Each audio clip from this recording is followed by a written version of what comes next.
Welcome to Hip Hop Talks. You We What haven't up, what up? revoked any of Sean's rights yet, unlike what's going on at the White House. We haven't revoked any rights over here. Everybody's safe over here. The rest of you Americans, want you to know that you're all immigrants in light of our president, and that you should make other arrangements fast. Welcome to the show. Click like, share, subscribe. Pretty certain I just got a flag taken down already. Great I start. mean, that seems to be a trend now, Coop. I mean, we almost had 2K subs, and like, you know, I'm here to help. Yeah, it's too early for this. Y'all don't start like this. That's yeah, my no, like we got to at least get within the first 2 minutes of the show. Fellas, how's your week been? What's going on? Talk to me. icy, snowy. Had to cancel my flights and stay put, and still got hit with some ice and snow. So yeah, it's winter, man. Yeah, I mean, it's January, so we haven't been used to January because this whole climate change thing is real. So we actually haven't been getting a January, but we actually got a January this year. It's really what happened.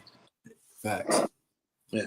Ain't get used to this. West Virginia, y'all, it's nothing for y'all. Right. Yeah, it was 5 degrees this morning. My son, he went to school for the first time since December 19th. Like, I told him, yo, you're a high school dropout at this point. Damn, it's crazy. It's crazy. What's today? January 23rd?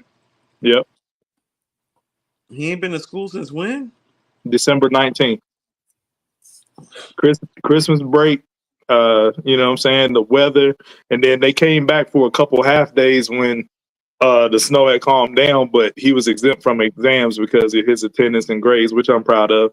But yeah, I told him when he drove to school today, I was surprised he was able to still get there and remember the route because he ain't been there in over a month. That's crazy. Well, That's crazy. So that I have to say, AG, it looks like West Virginia is keeping those high academic standards that they are known for up to par. Definitely leading the pack once again. And, That's right. That's right. That's why I got doctor in front of my name, Coop. Yeah, you might be the only one. Yes. More business for me. No, actually, you want to know? I actually know a woman here who's pretty prominent that actually worked in George W. Bush's cabinet. That's from West Virginia, and she is actually one of the more brilliant women that I know. So West Virginia has some gems. Not saying that you're one of those people, AG. I'm just saying it exists in West Virginia. I've seen it myself. 007 with the 007 with the 199 super chat. Queens get the money. Respect the jokes. Trump hoodwinked everyone. Didn't hoodwink me. I told y'all this was coming. Told you. Can't trust this. No. Something like that.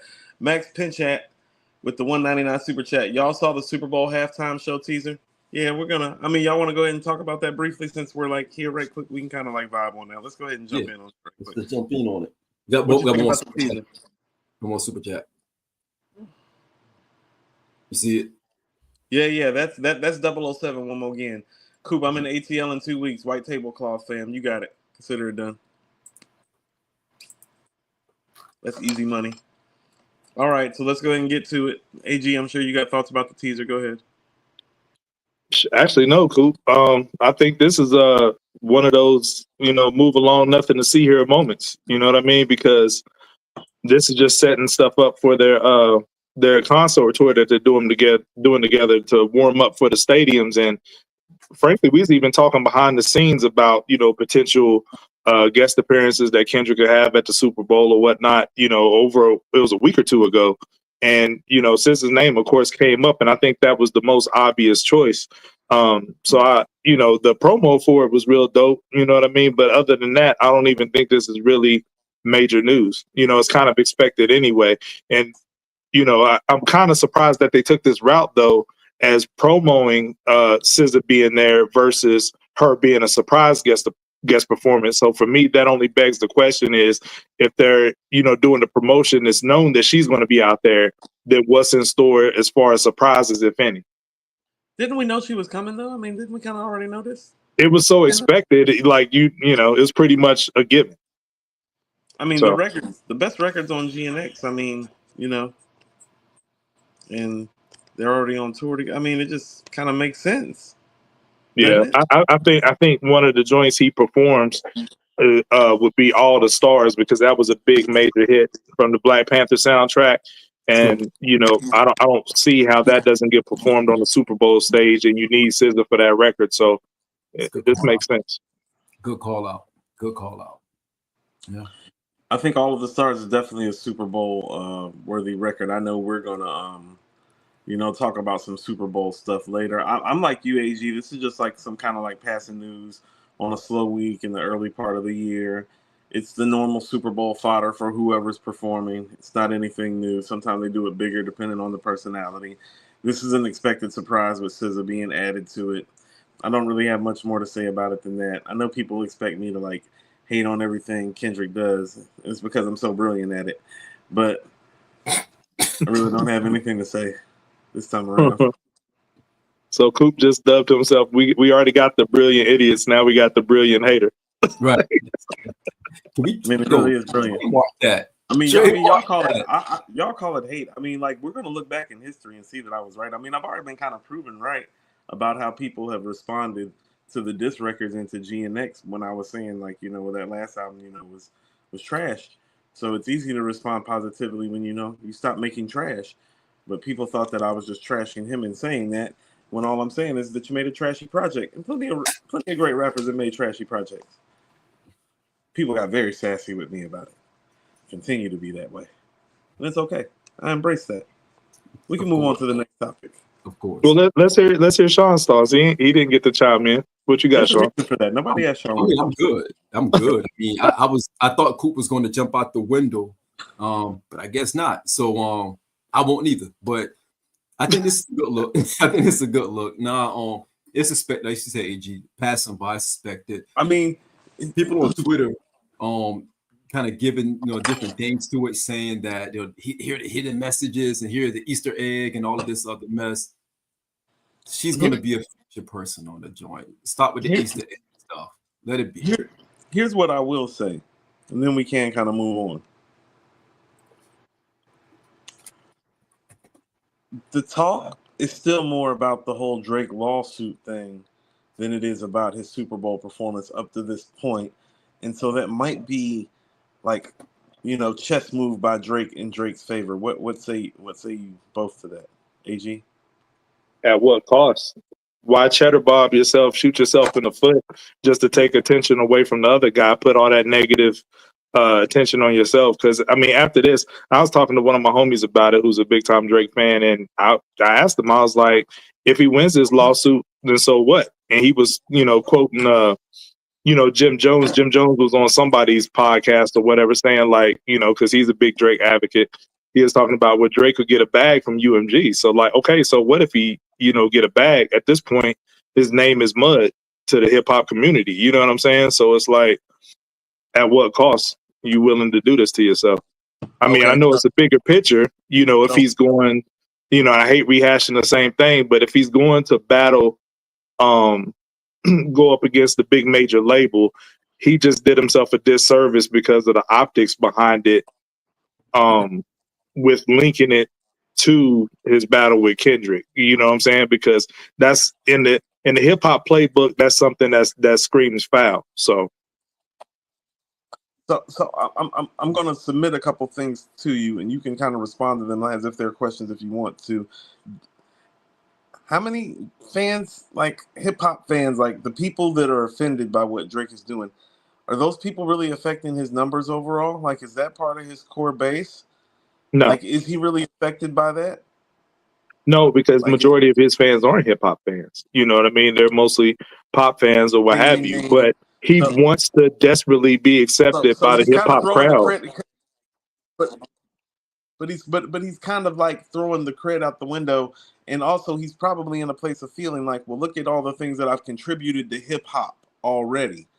So there is no just throwing me out at this point. He is kind of like a part of this, like, for better or for worse, or for however you feel about him, the game is not the same without him. He's been on top for a long time. Yeah, he's made 15 years, but longer than any. He's made hit records longer than any rap artist has made hit records in the history of rap Yeah. consistently. And so 15 years, but I think he's there's no hip hop history without him. Like we can't just cancel him out. Right. That's big fact, but I'm gonna use the old head saying throwing the baby out with the bathwater. But when me and my homie was talking, he said something to the fact like, well, the hip hop community didn't accept him fully anyway, so he's just like, screw it, like y'all ain't never like, you know what I'm saying, want me anyway, so why play by hip hop culture purist rules then? You know what I'm saying? Because no matter what I do, y'all are not going to accept me. So that's probably what kind of time he's on.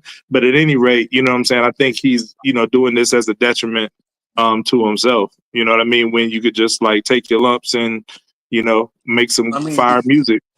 This does appear just to be more about Not Like Us getting played at the Super Bowl. The further and further it goes for me, that's just But here's Sean looks like he wants to say something, but I'm gonna just say this: when my homie hit me, he was at a Charlotte Hornets game. He lives in Greensboro. He went down to Charlotte for a Hornets game. And he was telling me about how much they played Tweaker, and rightfully so, because he got a brother, that plays for the Hornets, so they're gonna run that song up at the Hornets games. But I just find it funny. All sorts of royalties. Right. And I just find it funny that you got a song like Not Like Us that Drake is basically saying, okay, UMG is cheating, running up the numbers for this song and pushing it more than it would get natural organic traction. Somebody from Kendrick who's already a well-known superstar. And then you got somebody like LiAngelo Ball, who's a virtually unknown in the rap sphere, has a hit that's really going viral right now. So it's like, you mean to tell me that something like LiAngelo Ball is organic, Tweaker's organic, but Not Like Us is not?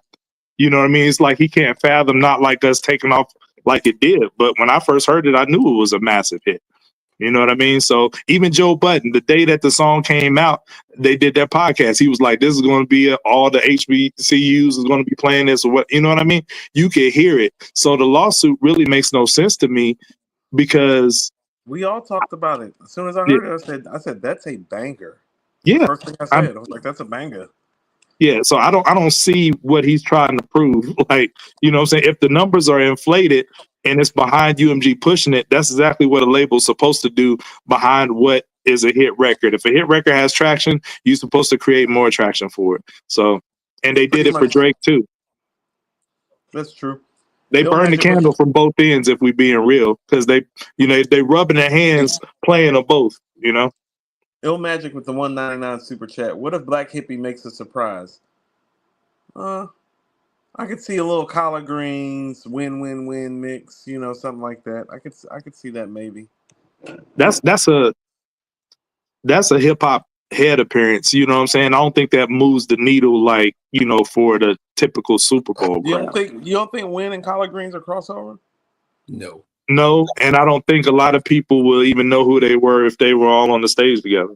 I can remember Win playing on ESPN quite frequently. ESPN at Super Bowl. No, and I think he did Black Hippie a service by having them. He did Black Hippie a service by having them on the pop out stage, but Super Bowl stage ain't it.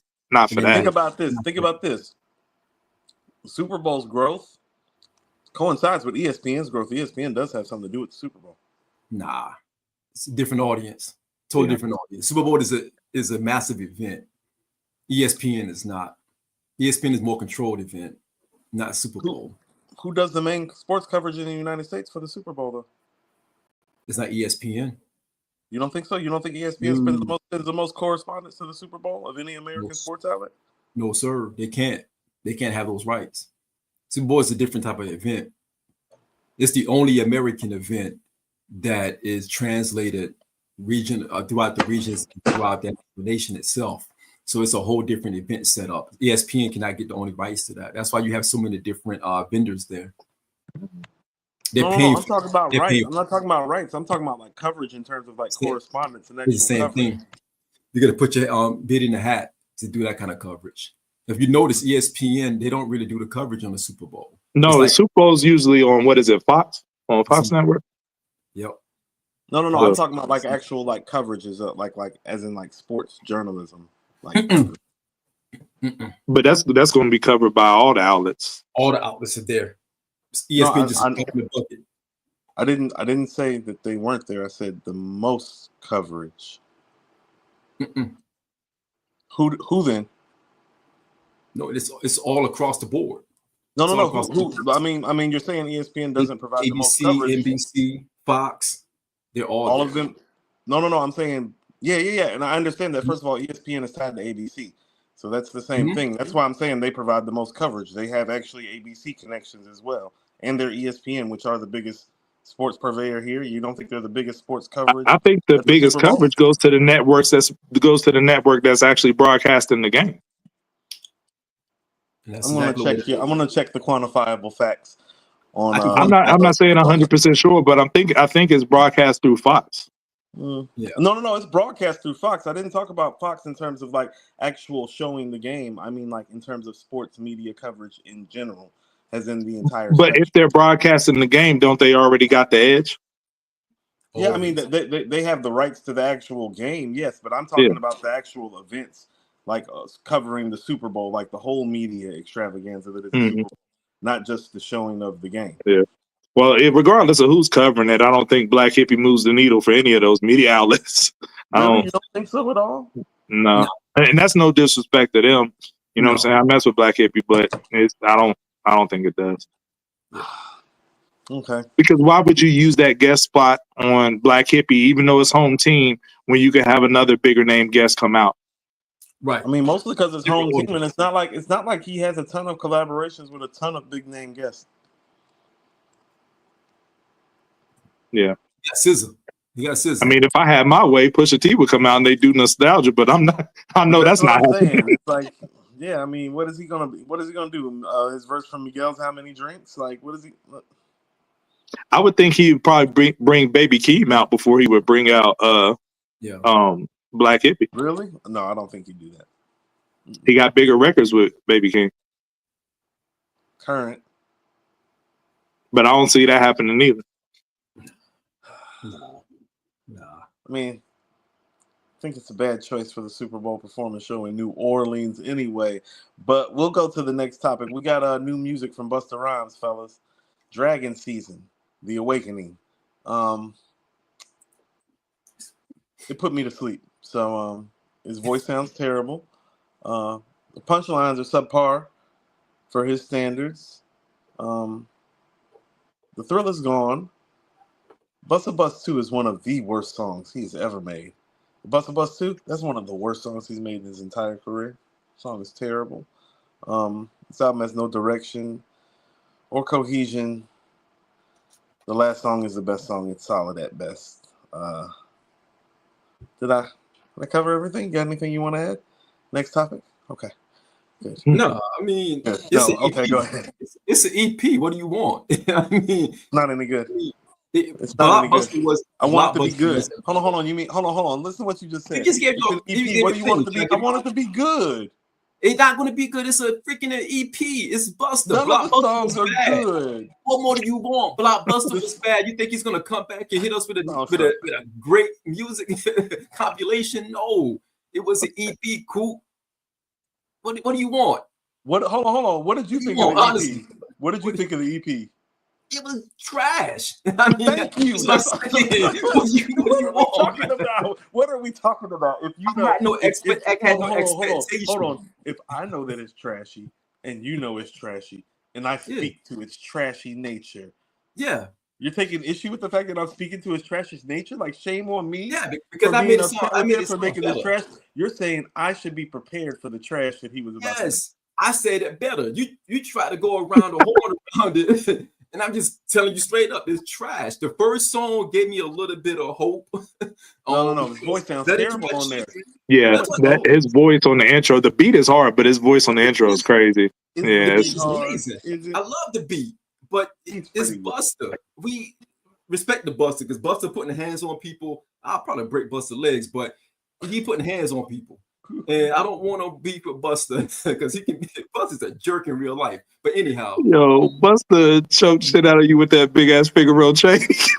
No, it's too big to pause, like to choke somebody, man. Because it's too. That class won't even break. He'll be holding Sean up like this. Yeah. Chain But weighs like 40 Coop pounds. had an expectation. We shouldn't have an expectation. Coop. Blockbuster was trash. Tripe, our engineer, still talk about Blockbuster, how bad it is. Is he a hip hop legend? Yeah. Yes. Yes. You Then we can't should take it away have from him. then we should have some relative form of expectations for us to at least hear a record where we go, there Well, goes Busta Rhymes. well, You only get okay. one Can I record can I because it add was all something? bad. It was all bad. Can I add something? Because he is a hip hop legend, that was my thought process after listening to this EP or whatever.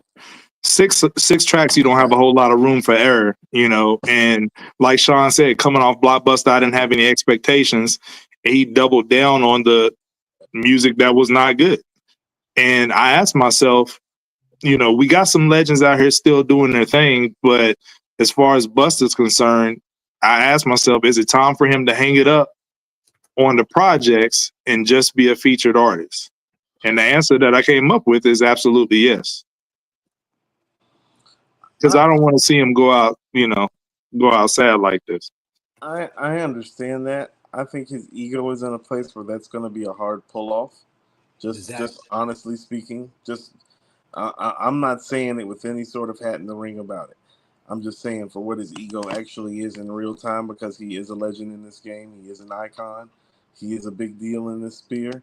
Because of who he is, I don't think his ego will allow for that, especially when he sees his contemporaries like a Nas, like a LL Cool J, like a Black Thought, like walking around still making these viable records on some sort of level. And Redman, you know, him and Redman's time coming into the game is almost like, you know, identical. It's very, very close.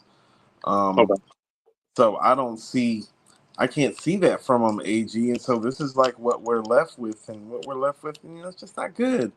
And the reality of the matter is that when I hear projects like this is why Hit Boy was so important to those Nas runs, because it's like it sounds like an old rapper trying to keep up because maybe doesn't have enough the right young people around him keeping him fresh, even if he has young people around him. You know what I'm saying? But It ain't right when you got to be self-aware, and you make good points, Coop. But what I'm saying is about, regardless if his ego is in play or not, you got to be self-aware and know when it's time to hang it up. So let's analyze something, right?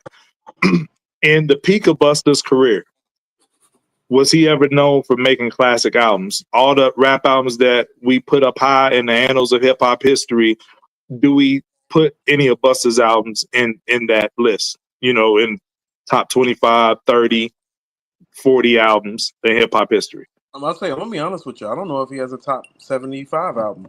Okay. So that He might answers not my have. question. He might not have a top 100 album. Thank you. So, and that's no disrespect. That's just keeping it funky. So if in your prime you weren't putting out the best, you know, projects, then in your twilight years, why do you think that you're going to come with, you know what I'm saying, some fire? I mean, granted, ELE2 was a dope project, but that was made over a long span of time. You know what I'm saying, leading up to it. I mean, I think it took, a lot of those songs might have been 6, 7 years old. But You think they're that old? yeah, like that collab with Kendrick was like wild old. You know what I'm saying? Like mad old. But here's the thing.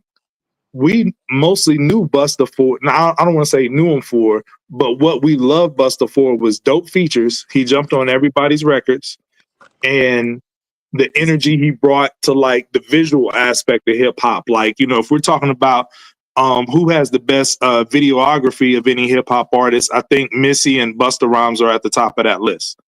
I agree. So, you know, if those are the things that made him great, you know what I'm saying? Like we don't watch rap videos like we used to watch rap videos. He never did put out major classic albums in his prime, and all that leaves left is like hopping on features. So I'm saying in his twilight years, maybe just hang it up because that wasn't your strong suit to start with, and then just continue to hop on features. Find a dope record that's popping, And then, we've heard a lot of stories about Busta just pulling up to studio sessions and just hopping on records he wasn't invited on. Keep that same energy. You know what I'm saying? Hop on dope features. We'll still love you for it. But these projects ain't it. And I love Busta. That's, with all love. That's with no disrespect. That was disrespect, though. That was disrespect. Yeah. How can you say it's all love and disrespect? People you love, you got to tell them about themselves sometime. But you also said that, okay, I get it. So he doesn't have a definitive classic, right? He doesn't have a definitive classic. But he has a solid catalog up until the winters of his career. You got to admit, his catalog is pretty solid up until you get to that etchy part that we're talking about right now. You want to know what? He might be the only person with, like, let's say a top 25-ish catalog that doesn't have a top 25-ish album. But we never bring him up with all the dope lyricists, the dopest catalogs or whatever. His name never comes up. And I don't think it's just because we got bad memory or forget. I just think it ain't there. Okay, so let me ask you something, AG. Has Busta Rhymes been overrated his whole career? Is that what you're saying? No, I think he's been rated appropriately. But what y'all rating him? Because y'all give me like different vibes on this. What are y'all rating him then? Right, that's what I'm asking AG that because his line of question and train of thought is making me wonder where you have, like what are your thoughts of a Busta Rhymes? Like, do you think, like, how far ahead is a Cool G Rap or a Redman than a Busta Rhymes to you? On my list, a lot higher. But I look at, me and one of my friends talk about this all the time. We look at like ranking rappers like 2K, like where are their sliders at? You know what I'm saying? So if we're talking about album making ability, Busta sliders is not all the way up. If we're talking about lyricism, his sliders are not all the way up. If you want to talk about energy, moving the crowd, rocking the show, whatever, videos, all that stuff, his sliders are going to be at the top. You know what I mean? But a lot of the things that we champion for our greats, the ones we have like top 10 to 15 to 20, Busta sliders are not all the way up in those categories that we champion. You want to know what he is? He's like, y'all remember Vin Baker? Oh yeah, Vin Baker was dope. Vin Baker was dope. Vin Baker was dope, and Vin Baker, made some All-Star teams, made about like 3 or 4 or 5 All-Star teams. And Vin Baker as a power forward was a really dope ass player, but there was never a point where you looked at Vin Baker maybe outside of one season and thought, oh, that's a top 5 power forward. Right. He was never like that dude like that. And I think Busta kind of suffers from some of that. It's like he's an all-star player from his era. He's just playing in an era where guys like Grant Hill and Penny, you know what I'm saying? Even like a Jamal Mashburn are coming up. Shaq and Alonzo are there. Mike is still playing. Iverson. Kobe, you get what I'm saying? Like a Vin Baker gets lost in the shuffle when all that's going on. I agree with that assessment, and a lot of it is style because. But hold on, AG, and one more thing.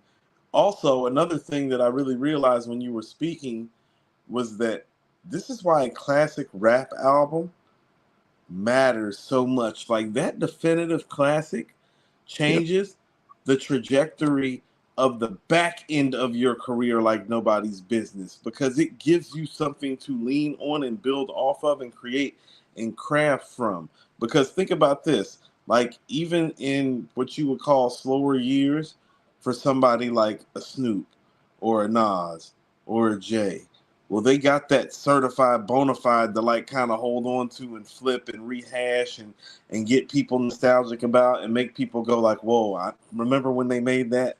And having that is important in hip hop lore. And I think some of what Busta is actually suffering from now, and I didn't realize it until you were talking, AG, some of what he's suffering from is the fact that he has a lot of things. Like he has the platinum plaques, he has the hit records. He's got a lot of great verses, scene stealing verses. He's got a lot of dope records. He's got a little bit of everything. The toolbox looks really, really full. But he doesn't have that album where you're like, man, remember when he blew our mind with this shit? Like he don't have a Muddy Waters. Right. And that's exactly what I'm getting at. He has the singles though, but Sean, I'm gonna let you cook. But what I was gonna say was, I think a lot of it is style driven because Busta at his height popularity came in with that rah-rah style. It was popularized and you had him, you had the Onyxes of the world, and that sort of thing.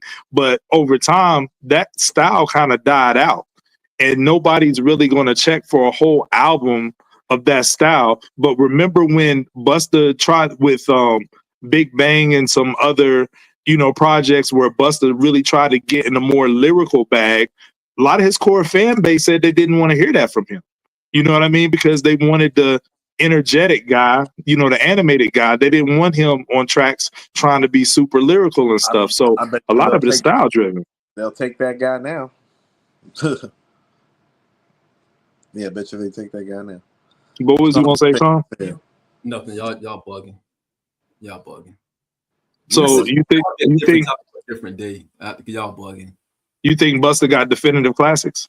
I wouldn't say he has a definitive classic. I would say that he has a solid catalog. He has a stellar catalog amongst the hip hop.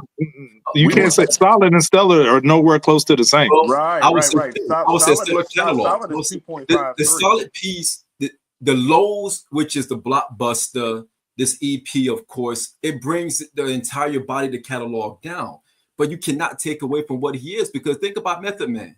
We don't talk about Method Man having a definitive classic album.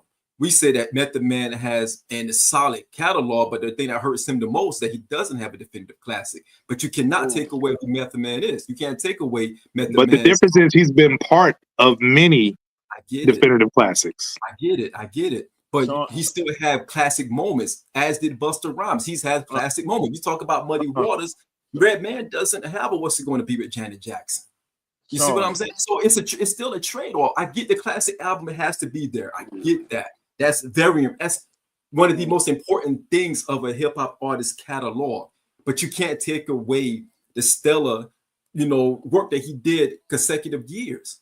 ELE is not a bad album. That's actually a stellar album. No, it's a really good album. That's a really good album. Classic. The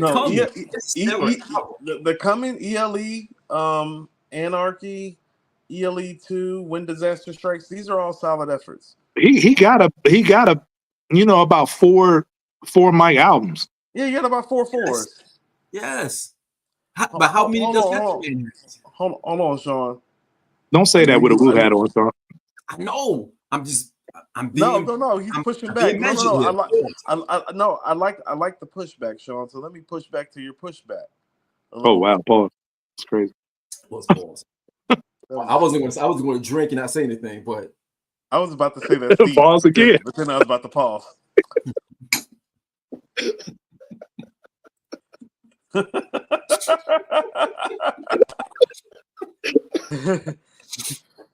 I was about to say, did we make Sean sit up? But then I was about to say pause.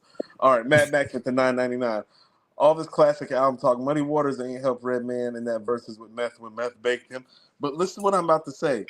Low key, when people talk about Busta's features and verses and how legendary he is at it, what I would actually tell you is that, well, Sean, does he have better albums than Meth? Yes, he does. But I'd actually tell you, Meth is actually the one with the better guest appearances, because Meth's guest appearances are more memorable, they're more impactful, they're more genre changing. As in, Meth's appearances are on classic rap shit. Yeah. A lot of Busta's classic stuff, a lot of his classic guest appearances isn't necessarily like on classic rap albums.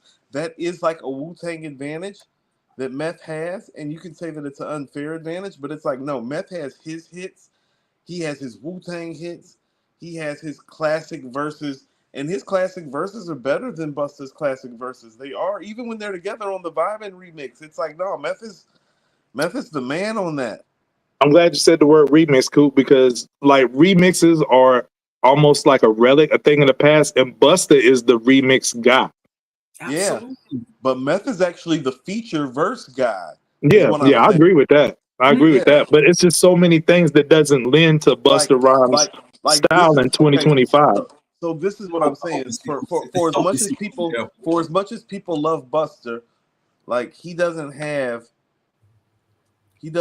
a hook like Cream or Ice Cream that people hold in lore the way that they do with Method Man for it. He doesn't have a shadow boxing that lyrically the heads are just like You know what I'm saying? Meth has those things, and he has Bring the Pain, and I'll Be There for You, and he has Platinum Plaques, and he has the Rockwilder, and he has, you know, Blackout, and How High with, like, so it's like overall, even though Busta's the better album maker, if you actually look at everything else, it's Meth though, and that seems crazy to say about Busta, but Meth is actually one of those few guys that's like, well, he has a better voice than Busta, check, got a better delivery than Busta, check, better lyrically, check.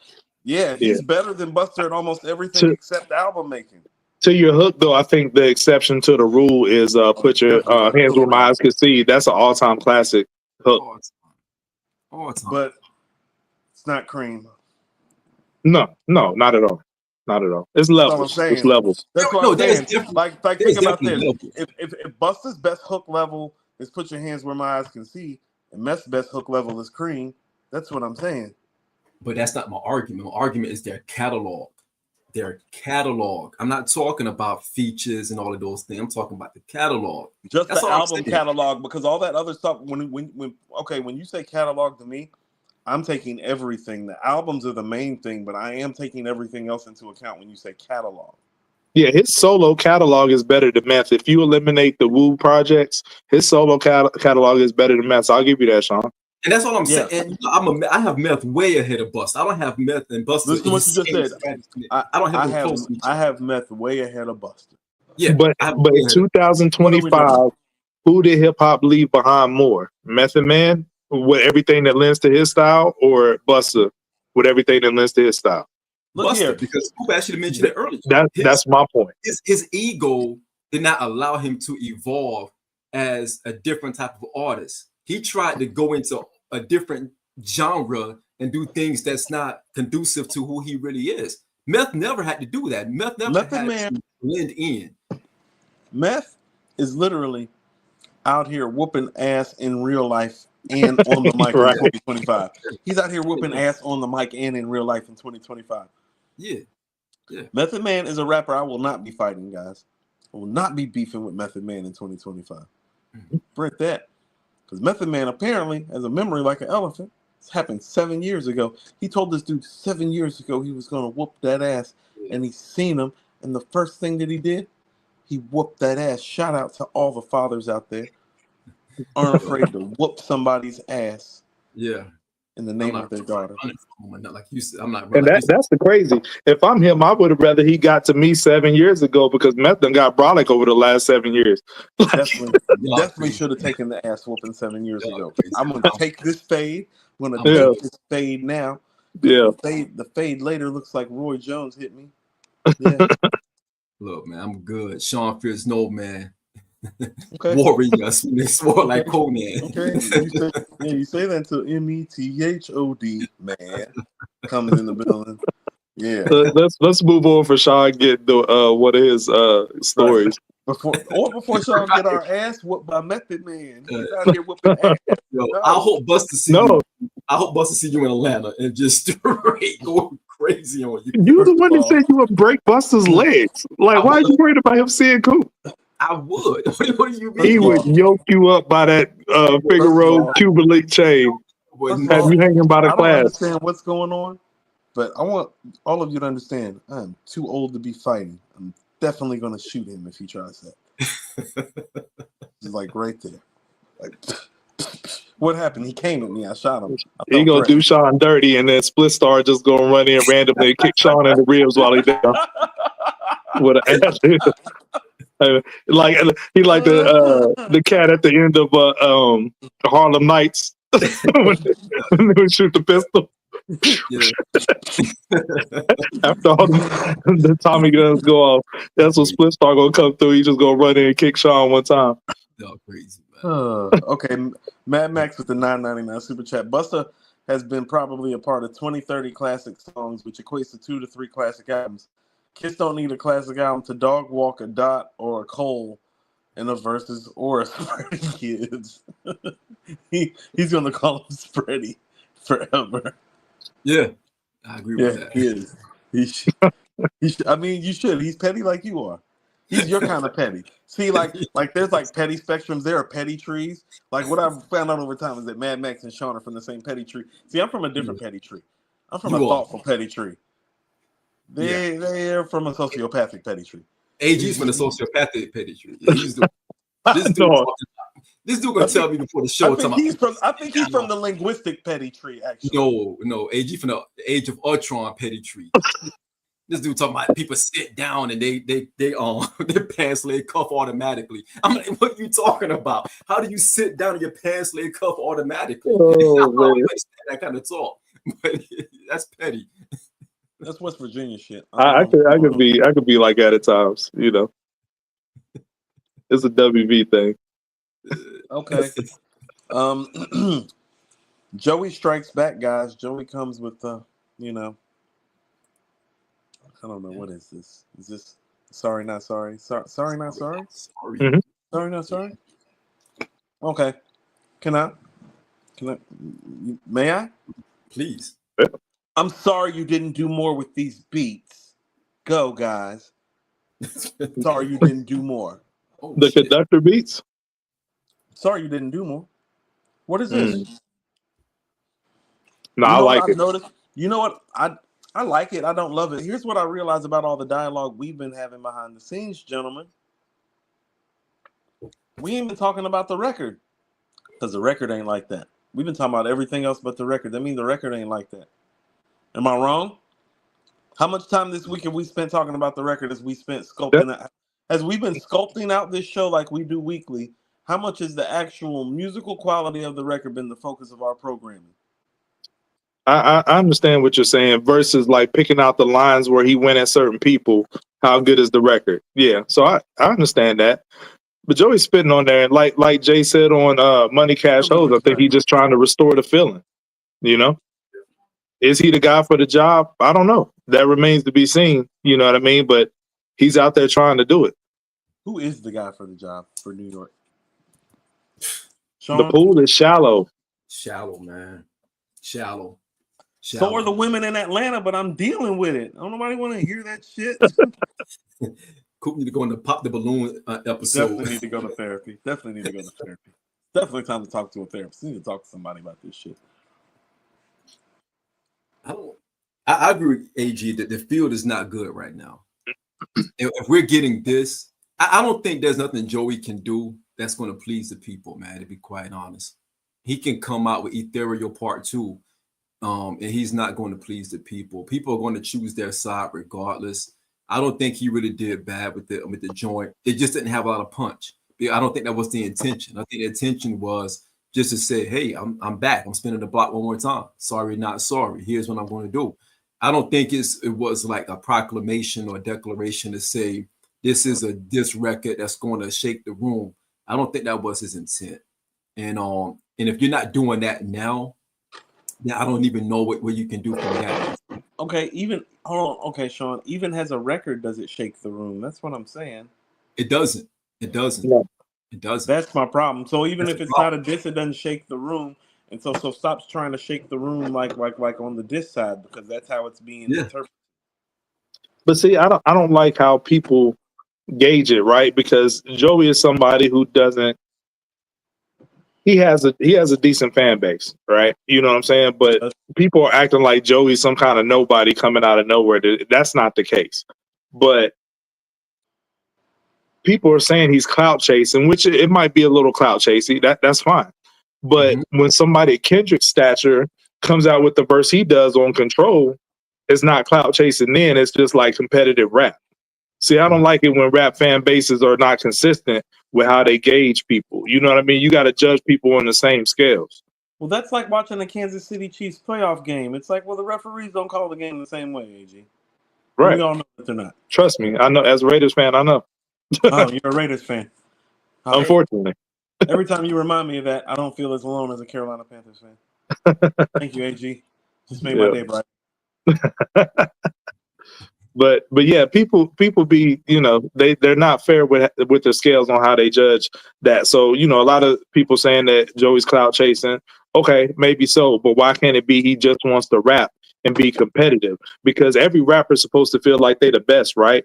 And if you seeing everybody talk this big three, you know, this, the big three, that, and he's saying like, you know, I'm not going to apologize like Cole. Me and Cole cool, but I'm not going to do it. But I think I'm just as good as any of these guys. I sat back and watched the beef. I think I can spar with any of them.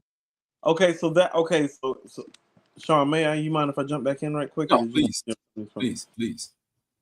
So, okay, that's my problem with the record. I say to myself, like, first of all, almost every bar that J. Cole has spit over the last 5 years has been more quotable than these songs, the verses from these songs.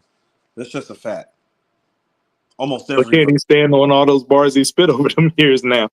Hey, I'm just talking about the bars from the perspective of, in terms of, since we're talking about weight class. And do you belong in this weight class? And I like Joey. And I fuck with Joey. And I actually like his delivery and like the flow of this record. He's not in those guys' weight class. And I think, when you really look at it, here's what you're saying when you're talking about the big three. You're talking about Compton, Canada, and North Carolina. There's no New York involved in this era for the last 15 years as even having somebody be considered to be prominent enough. Because think about it. Your best album makers, will that be Freddie? That's Gary, Indiana. Your best dope boy's been Pusha T. That's Virginia. What does New York have the state claim to, like, in the rap game, really, over the last 15 years, outside of being able to tote Nas and Jay around like they normally do? It's like a victory parade of that shit. You know what I'm saying? That's why they do it so much. Yeah, not nothing outside of Griselda. I mean, you got Griselda, but okay. So here's where we are, even with the Griselda thing. You know how much I love those guys. What chance does Benny have, or Conway have, at this stage of even reaching a peak Fab or Noriega level in terms of popularity? Yeah, that's not gonna happen. It would already have happened if it was. Okay, so then they can't necessarily be the one that fill that gap for people outside of us that know the traditional hip hop boom bap. You get what I'm saying? Like, they fill a void, they fill a gap, but they're not, like, as much as I love Prodigy never did all those things either. As much as I love Black Thought has not done all of those things either. Here's another thing too, with people making it a region thing. Like, okay, Joey's going against the West. Even though he said something to Cole on the record, they're like, oh, he's going against the West. So if all these West, Daylight and Rayvon and all those guys responded back to Joey, I don't think anybody. He's trying to restore a feeling, but nobody's going to stand beside him. I don't think the Griselda is going to come from upstate New York and stand beside him. I don't think. Joey's Brooklyn. I was making fun of Sean about this the other day. I was like, New York is so divided, they could never, like, stand on a united front and, what I'm saying, get the coast popping again. You know what I'm saying? Because it's too much infighting, it's too much competition with one another. That's why the West Coast got the belt right now. They're really energized behind what every artist is doing. Kendrick kind of galvanized it, and all the other, artists are kind of following line and, like, feeding off that energy. But it's no infighting. So that's a good point. Here's what I tell you: the infighting is, historical because, we have records like Death Row East. Think about that. Yeah, where, like, Tupac is, like, taking advantage of the infighting. Yeah. Because he's in New York, he knows that there's infighting. He knows how these guys are. He's actually spent, not as much time as in New York as in Cali, but enough to know how things go. So he knew he could infiltrate. So there is, like, some division between New York. It is because of the boroughs.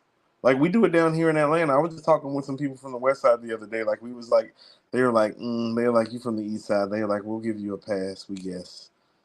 I was like, I was like, you dusty motherfuckers have a lot of nerve saying that on the West Side. Well, got a lot of nerve saying that, the way we clean up on the East Side. Well, Sean, as a native New Yorker, who do you think could stand beside Joey to give that more of a punch? You know what I'm saying? If it does come to, like, okay, you got these West Coast spitters going at the East, and Joey standing by himself like Captain America looking at Thanos' army at the end of Endgame. Who from New York or the East Coast, as a whole for that matter, can you see standing by beside Joey and making this a viable thing? No one, man. That's the problem. What about Skyzoo? Skyzoo's from Brooklyn. He's not doing that. He's not doing that. We're talking about personalities versus, the fire team getting involved. No one is going to get involved in that. Even some of the most lyrical assassins out there, unless their name is called directly, they're not going to get involved. Nobody's going to stand up and say, "Yo, we're going to represent." We don't have that kind of vibration there. We haven't had that vibration there in years. We haven't had that in years, guys. We got to be honest about that. Even Mr. Petty himself, 50, hasn't said anything because hip hop became more ubiquitous. It's no longer. It's not like it was a situation where the East Coast was thriving. Let's keep it a band. New York hasn't been thriving as a collection in such a long time. It just hasn't. So who can you pick? Like, who honestly can you say, I want this person to stand up beside Joey? You know what? When you were talking, Sean, I think it's because New York, I don't think they can like really put, and this is no disrespect to New York rappers, but to put your own personal ego to the side to get behind one front man. You know what I'm saying? The West with Kenny, it's really been a remarkable thing because you think about when Section 80 was out, you had the West Coast legends crowning him on stage, like humbling themselves to crown him as next up. You fast forward to 2024, now you got everybody saying like, this is the guy we galvanized behind, pushing to the forefront. You know what I'm saying? He's the general right now. You know what I'm saying? Well, now I say, niggas, salute me. You know what I'm saying? I'm the general. Like, Kenny is in that position right now. I don't see no rapper from New York that everybody else in New York on the East Coast is really going to put their ego to the side and stand behind. So who can you crown? So hold on. So different kings run their kingdoms differently. See, what the West Coast actually has is a traditional kingdom structure where they pass the throne down to the lineage that they delineate. Mm-hmm. See, these East Coast niggas, it's the Wild Wild West. It's gang, nobody's giving it up. It's gang, bang, bang, shoot them up. It's the Wild Wild West. It's actually the Wild Wild West in the East, and it's actually organized in the West. The West has a better organizational structure about how to pass down their throne and their hierarchy. When it's Ice Cube's turn, they go, here, Ice Cube. Tupac, wait, it's Ice Cube's turn. Tupac, wait again, it's Snoop's turn. You know what he did? He waited. Tupac, it's your turn. Okay, go. Like, they actually work it out. The East never works it out. The closest it's been to work out was Big, and that's because Big had made it big again. And when the South had it, yeah, that is pause. When the South had it, they all rallied together. It wasn't a whole lot of infighting in the South. It was some. We continuously understand. Hold on, understand. T.I. is calling himself King of the South at the same time that Lil Wayne is calling himself the greatest rapper alive, and there's nothing. Nobody had problems. No problem. There's never a problem. There's multiple records. It's no problem. So yeah, so it's all about how you want to run your kingdom. You see, down here, everybody lets everybody run their kingdom. Out west, they do a hierarchy. East is Wild Wild West. Gang, bang, bang. It's only Wild Wild West because no one else came to actually take it. And Jay gave the crown over to Lil Wayne at one point. Young Carter, go further, go farther. He gave it to Wayne at one point, right? He had nobody to go. What's he going to give it to? Joel Santana? You said that was so much venom. He's going to give it to Joel Santana. And first of all, it does sound. Hold on. I just want to let you know that every time you talk about Jay, you do sound like a hater.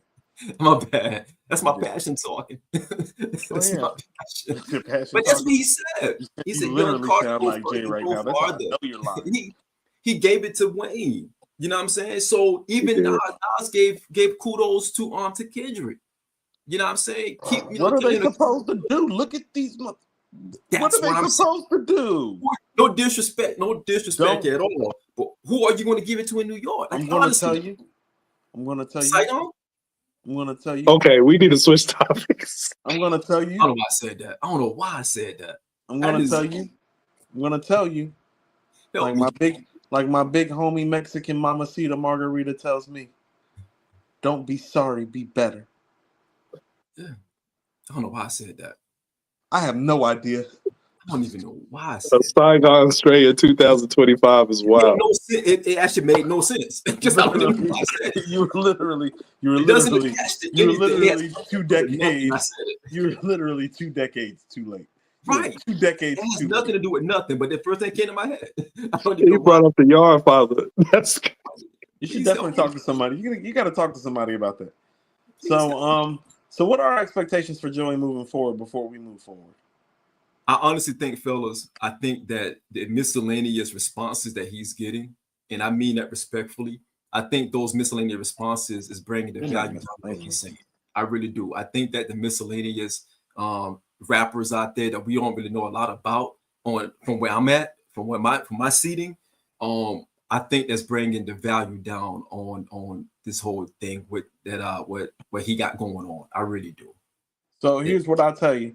So in the midst of the last East Coast, West Coast thing, this group named Capone and Noriega kind of popped up and made a name for themselves. You don't see Capone and Noriega in anywhere in any of this, Sean? I'm just playing devil's advocate. Nah, the climate is not made for that no more. The climate has changed. Back then, New York they bred a Capone and Noriega. You know what I'm saying? that I thought I talked about CNN the other day too. Facts. Shout out to Capone, the Queen, stand up. New York bred those kind of guys during that time. Because you had no choice. It was, the East was on a rise. You know what I'm saying? And they had to. The stakes were different. The stakes were different. The climate was different. In this climate, it's so far away from what we're accustomed to. You know what I mean? Like people get on pods and other shows and other places and talk about, this rapper, that rapper. They ain't shaking the trees out here. They're just not shaking the trees. Did you say not shaking the trees? Yeah, you got to shake the tree. Got to shake the tree, man. You got to shake the tree. And no one in New York right now, a younger crop, right? I'm not talking about the legends. I'm not talking about the legacy guys. I'm talking about the younger crop. They're not shaking the trees like that to have the gall to go at a Kendrick or anyone on the West Coast that's major hitting right now. Like you said, Coop, they support each other on the West Coast. Mm-hmm. Heavy. Like nobody's business. Like nobody's been. The same thing the South did. When the South started taking over, what did they do? They were collaborating across boundaries. Pass the ball around like the San Antonio Spurs. Everybody gets the ball. That's a fact. Pass it around like San Antonio. Yeah. And what we were doing, fighting, beefing with each other. Yeah. I'm not getting involved because we don't want no more parts of it. Different boroughs are just like so far apart, man. It's like, different world. It's crazy. I can't explain it. I got two. Go ahead. No, I just want to say real quick, AG, that just makes something like Nas and Wu going on tour all the more special when you talk about it like that, because that's Queens and Staten Island. Right. That's special. That makes it all the more special. Like when they've rocked with each other since day one, though. Yeah, they've known each other since they was probably all about 14, 15, 16, 17. So yeah. I got two questions though for you guys. All right, so I like where you was going with the devil's advocate, Cooper. You brought up CNN. The thing about when they went, and they did LA on, their album, it was attached to a classic album, which is War Report. So but it was on mixtapes first.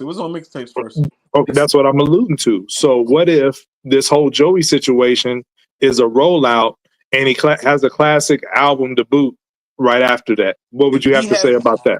If he has something War Report level in store, then yes. Because here's how I feel about the War Report. The War Report for me is a classic. It's just not a classic the way the Infamous is a classic, the way the Purple Tape is a classic, but it's a classic. And New York could use a War Report level classic right now. Right. And that's the only thing that stood in War Report's way, because you had Mobb Deep in their prime during that same time. All right, my second. What do you have to say to that, Sean? If it's an album rollout? No, I agree with Coop. If it is, we'll see. But it's about the fan base. Are they going to give it a chance? That's the problem. Does his fan base want to hear him on his Brooklyn rap shit? that's another point. But he's keeping that New York aesthetic alive because you know what I'm saying, he's taking it back to the essence. He's on that Sorry Not Sorry. He is on his Brooklyn shit. Don't get me twisted. Yeah. It's just like I just don't know if his Brooklyn shit. It's not Fab level to me, and Fab's level is like the buy-in for me. Like if you're gonna be talking the way that he's talking, that's not a bad buy-in, man. Shout out to Fab. Fab's one of the dopest but out. it's Brooklyn though. You got Kane and Big and Jay. The buy-in is high. That is not a $5 table. That is a $5,000 table. That is a fact. $5,000 to sit at that table. So let's take it away from Brooklyn for a little bit. My second question, then we can move on, is what if it's Big Sean making these same records? Does it make more noise? Yes. I'm gonna tell you why. Sean's a better MC. And the weight classes might change up.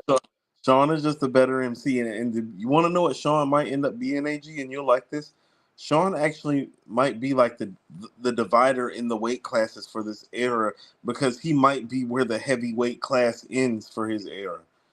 It's like he might be where that heavyweight, because when Sean says shit, it's like how about this? When Sean was saying the same things that Joey was saying, it was landing much better. But it's because he's better. I'm not mad at that. And so we need to maybe look at it. It's like, well, you know, we got our big three, and it's Drake, Kendrick, and Cole, and then it's like we got Future, and Sean, Nicki. That that's the next tier. Right, all right there. And it's like, no, Sean might be the end of the heavyweight class, because he's a heavyweight. When you look at him, how about this? Do you think that ASAP's better than Sean? No, but it's close. Okay, so but ASAP doesn't have enough, and that's to his own detriment. Okay, so I would tell you that ASAP's better than Joey, but not as good as Sean too, and so that would put Joey at least 2 slots away from Sean. I think that's an interesting one. Sean, as a New York rapper, would you look to ASAP or would you look to Joey as a New Yorker? ASAP. Name recognition, I'm at to go with ASAP just because I always thought ASAP was the better rapper though. Okay. He got the swag. He got the panache. He does. Yeah. But I always thought he was the better rapper too. That's just me. I always thought ASAP was the better rapper. And I think Joey is a comparable rapper. I think Joey doesn't.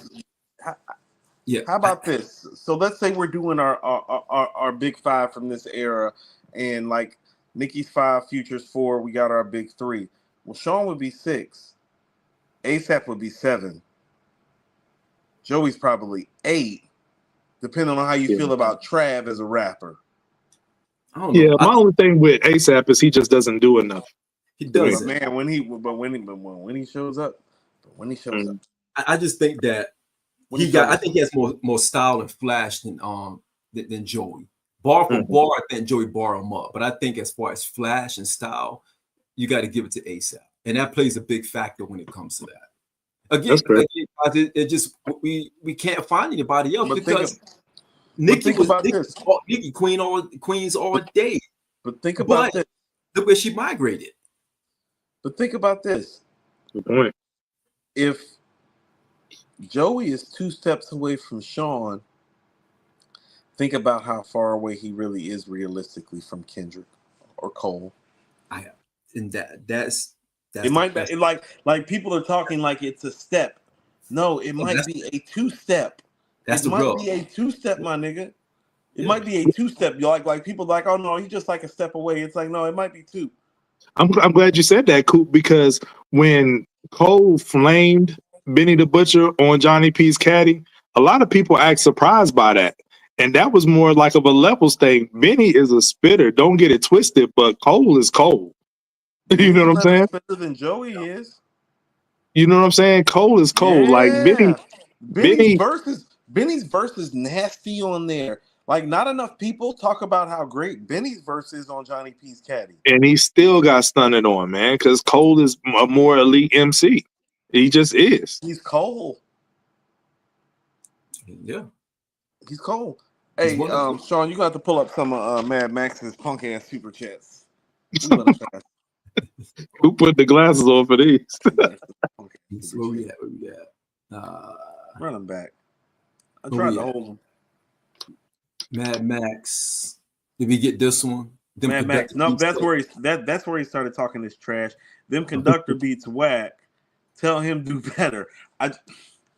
Next. Nah, go to the next one. Mad Max is crazy. Joey, go back to Power Set. You ain't real right.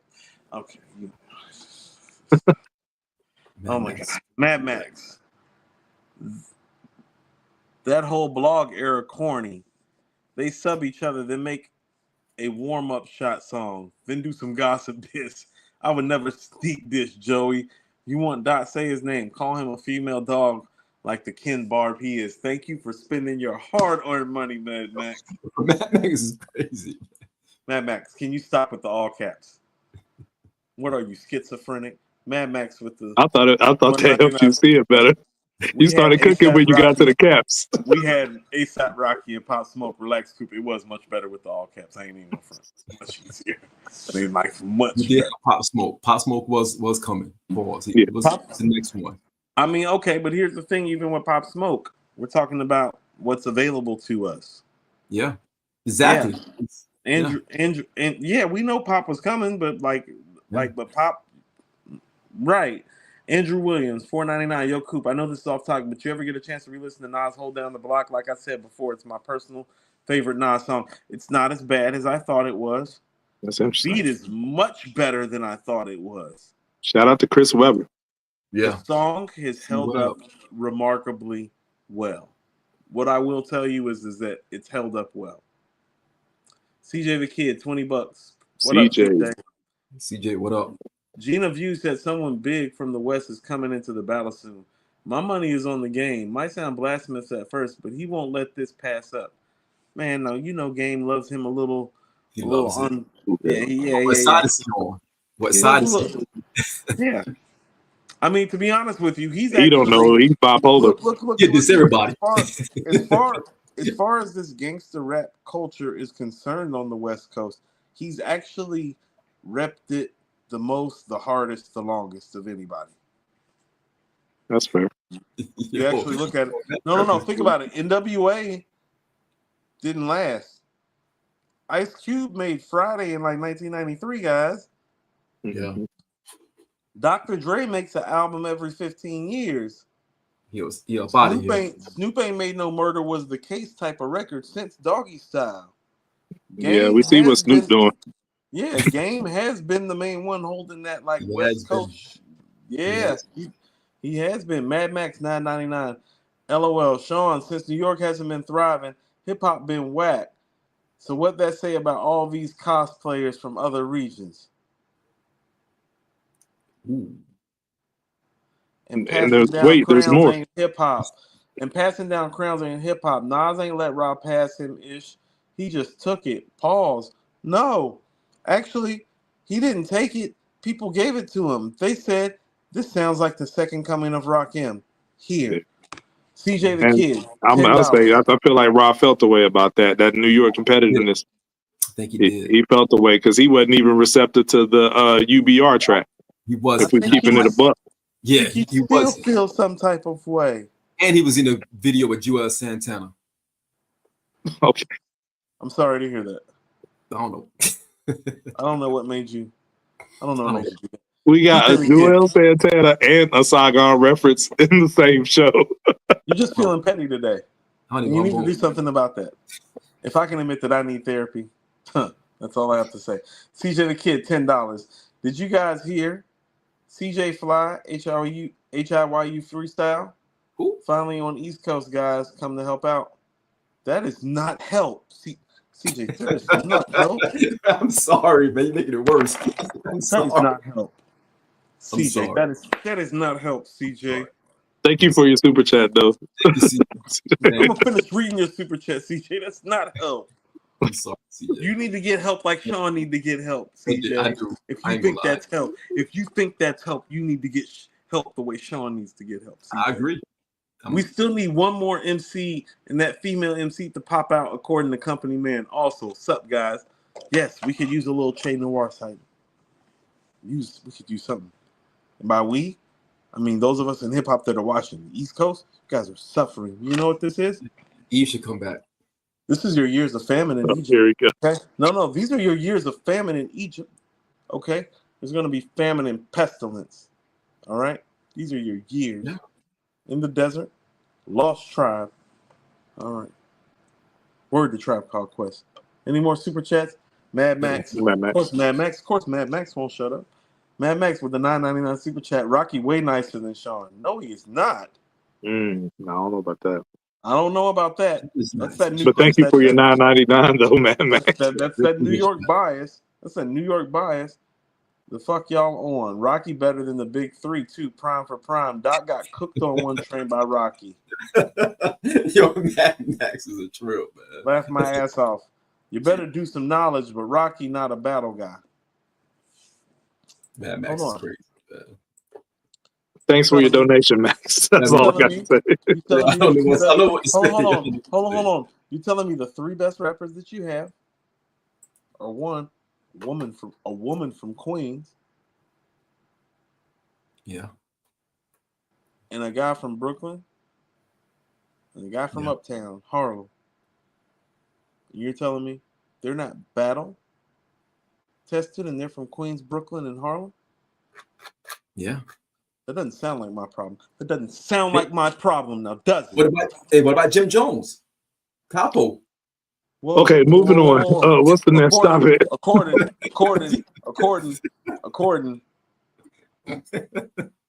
Cam, you can take the O off because that's what that is. That's according to Cam. Take the O off. Goony goons. According to Cam, it's Cap. Capalicious. Yo, I don't know. He'll say something. He just push a T. It's not beyond. It's not beyond him to jump out there. Good for him.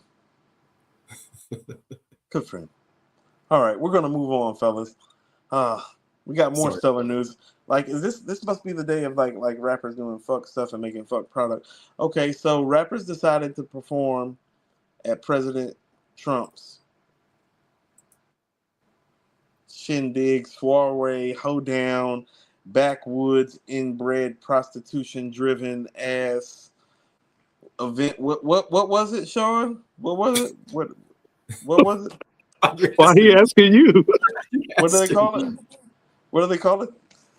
I mean, you're the one in South Carolina. I don't even know what you're talking about. It's some inbred shit going on, isn't it? Like, I don't even know what you're did I ask the wrong person? Did I ask the wrong person? What are you asking?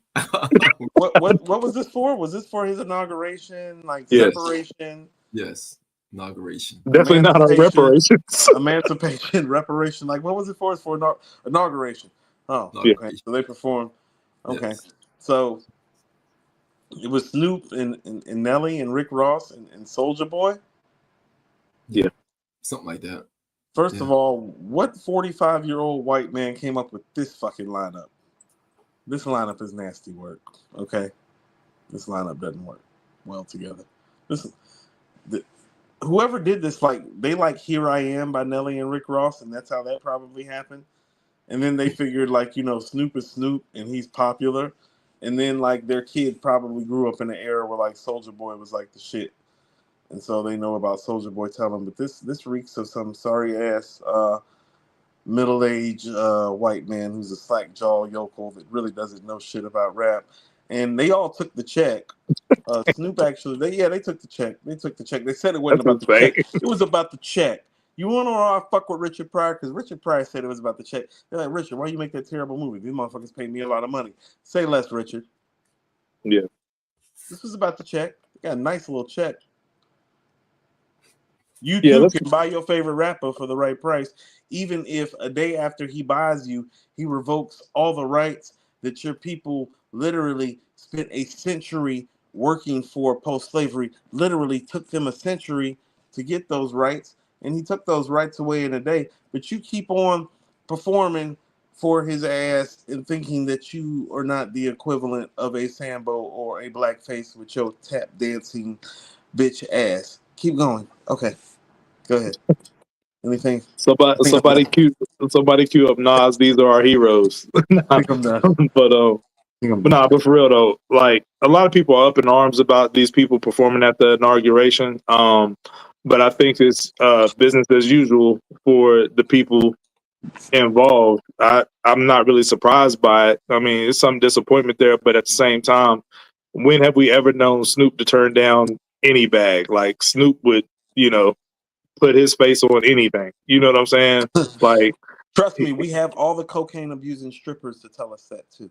right? Like, Snoop will, he sell the pins if it came down to it. There's no bag that he won't turn down. So, as far as like getting people to perform, I'm sure he was first on the list to call. Like, when he said years ago that you was a jigaboo if you like perform for him, but I'm sure he was top of the list when they called him because he ain't gonna say no.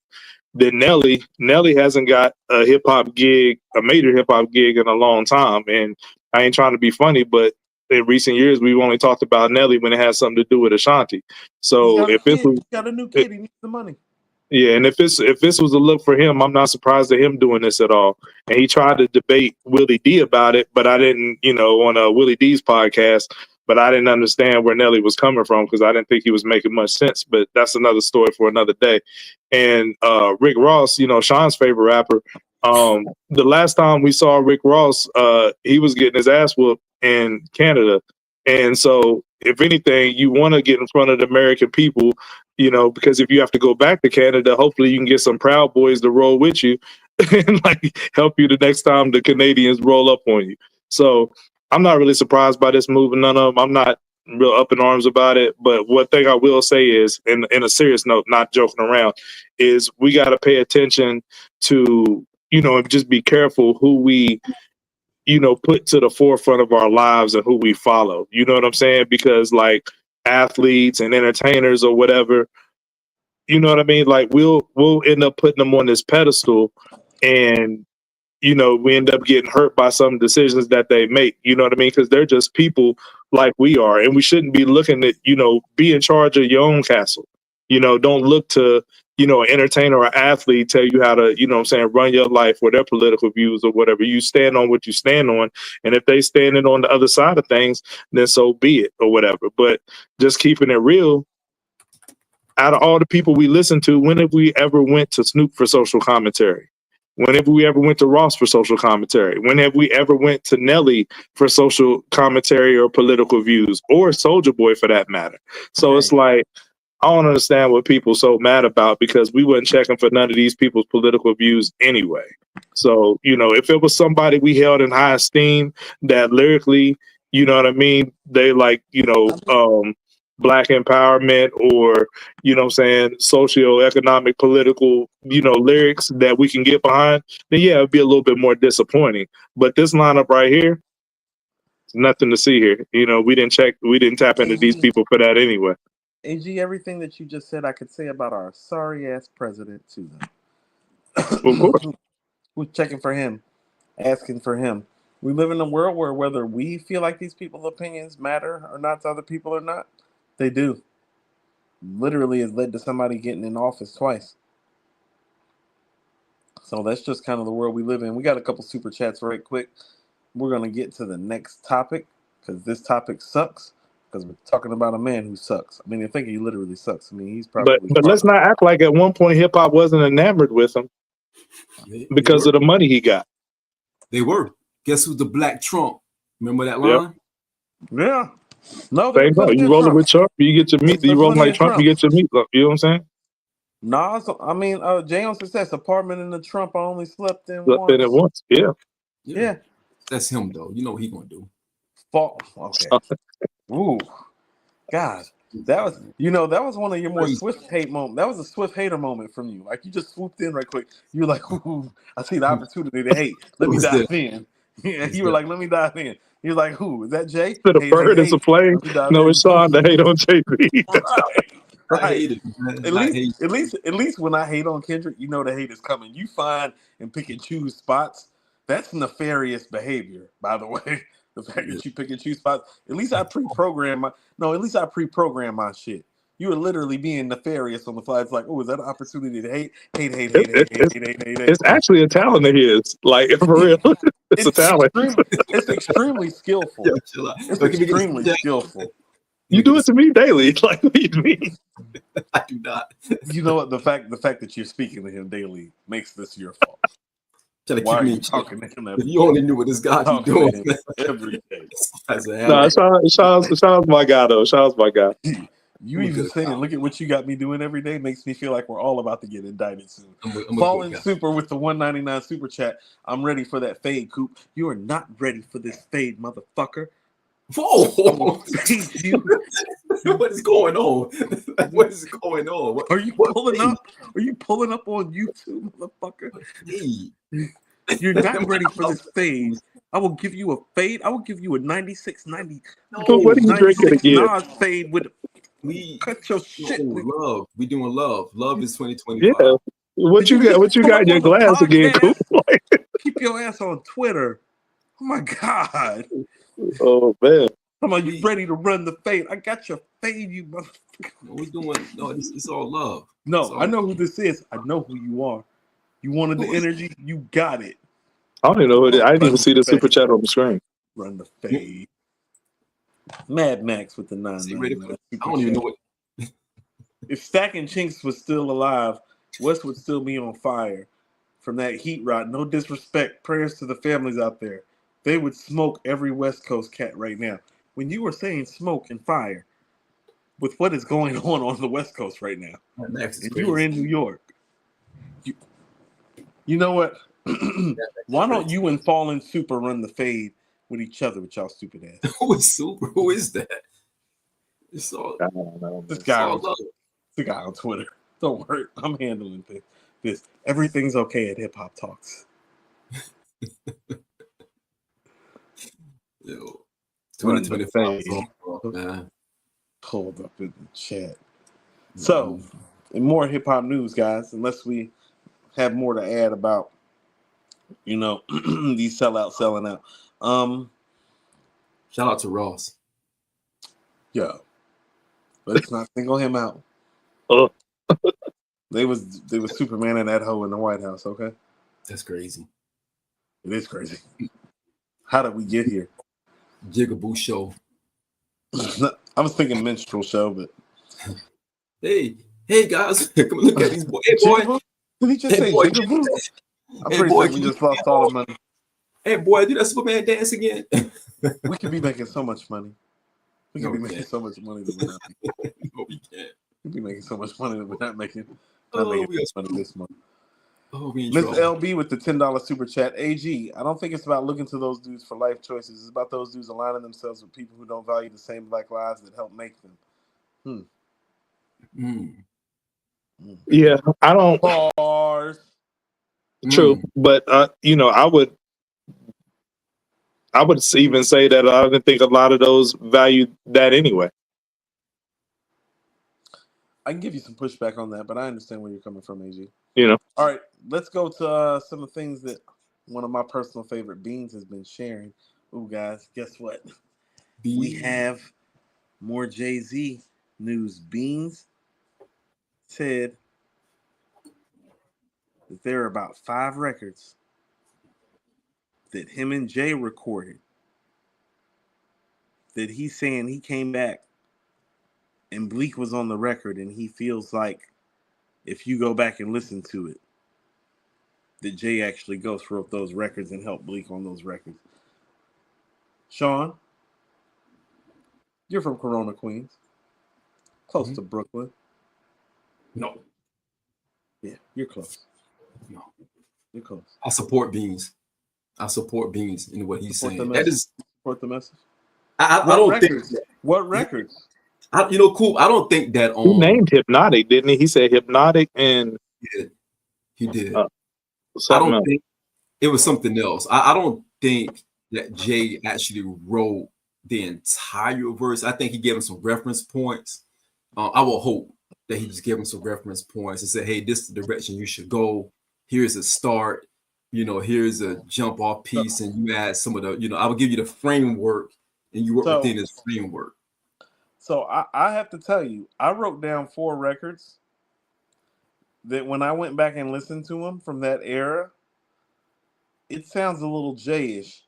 And the first record that I have is actually Hypnotic which actually I thought was Bleek's best verse. And when I realized, and when I went back and listened to it, I'm like, that is Jay's flow. Well, Beans named that in the interview. That was one of the ones he named by name. I Yeah. didn't watch the interview. Oh, okay. Good way to do your homework for the show, Coop. Yeah, I didn't watch it. I need to do that for. And I'm the one. I'm the one. I'll say this. I mean, No what one. I'm saying is I watched the snippet. Like I didn't watch the Yeah. interview.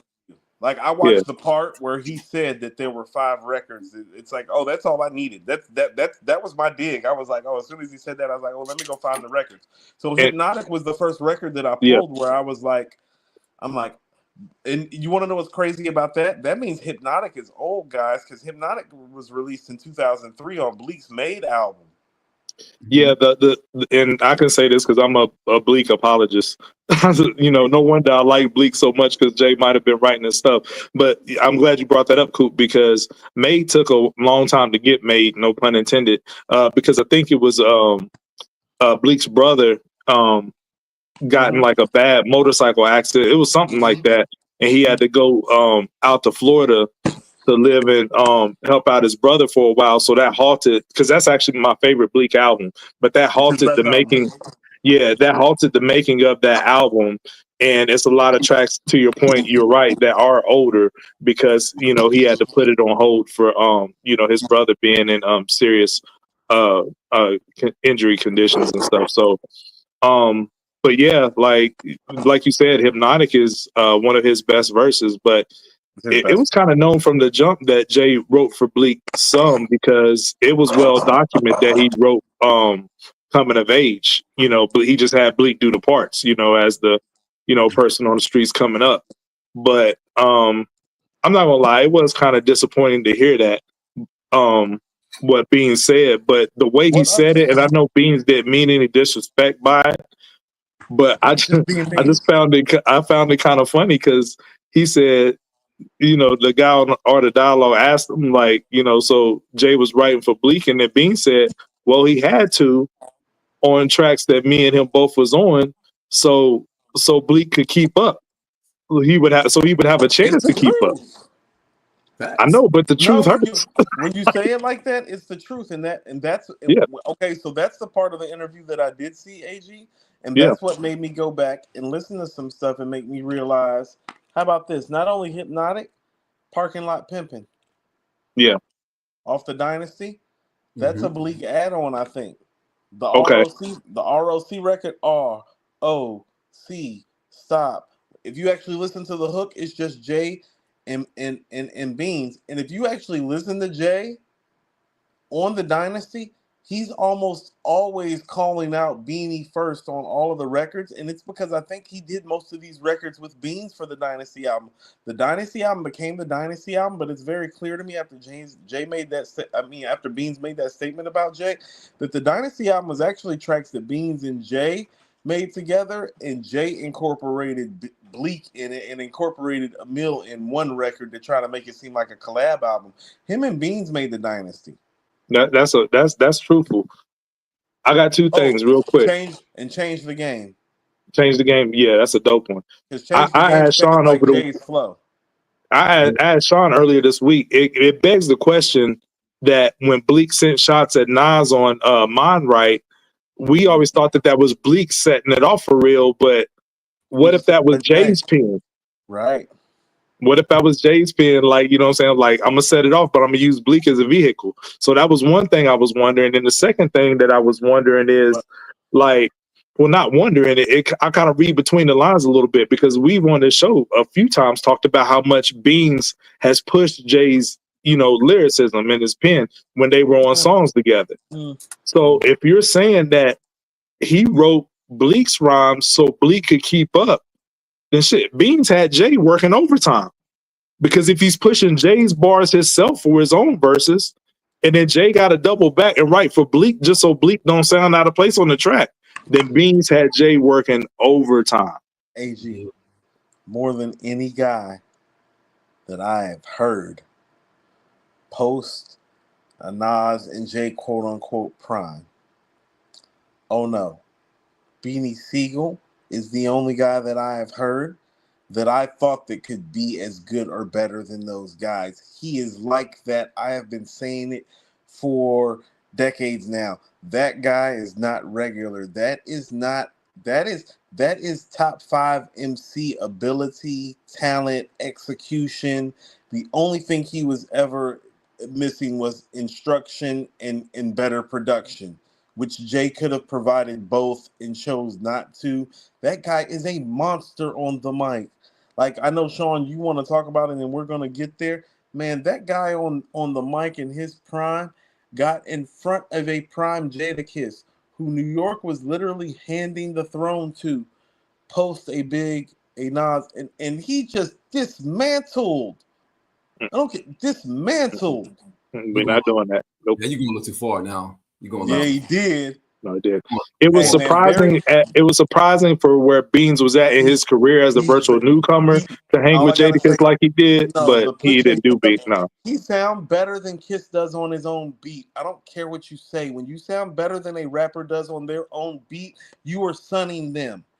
Ain't no way around that. Y'all can talk all that all y'all want. But you leaving out a key element, Coop. What about the fact that other state property members helped write that record, crafted in real time? In real time, on his own beat. In real time, Coop. You still got to deliver the goods. He sunned them on his own. Still getting help though, Coop. If it's mono with mono, you can't have that blind. You don't think Styles helped Kiss with any of that stuff?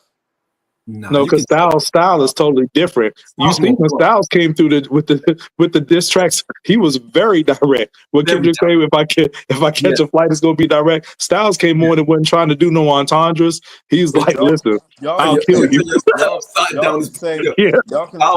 Y'all can say whatever y'all want. Nah, cool. You going?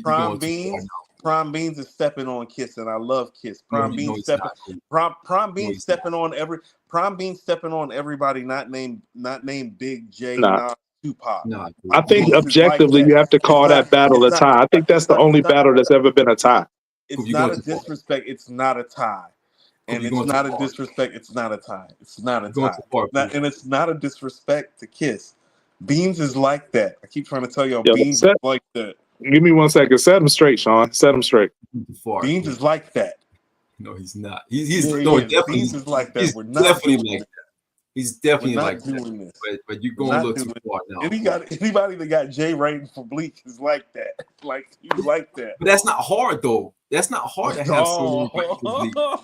No disrespect to Bleek. No, it's just like, no disrespect. Say no disrespect while you being disrespectful. But it's not hard to do that for Bleek because, Coop, you got to admit, like you said, because Beans is who Beans is, it changes everything.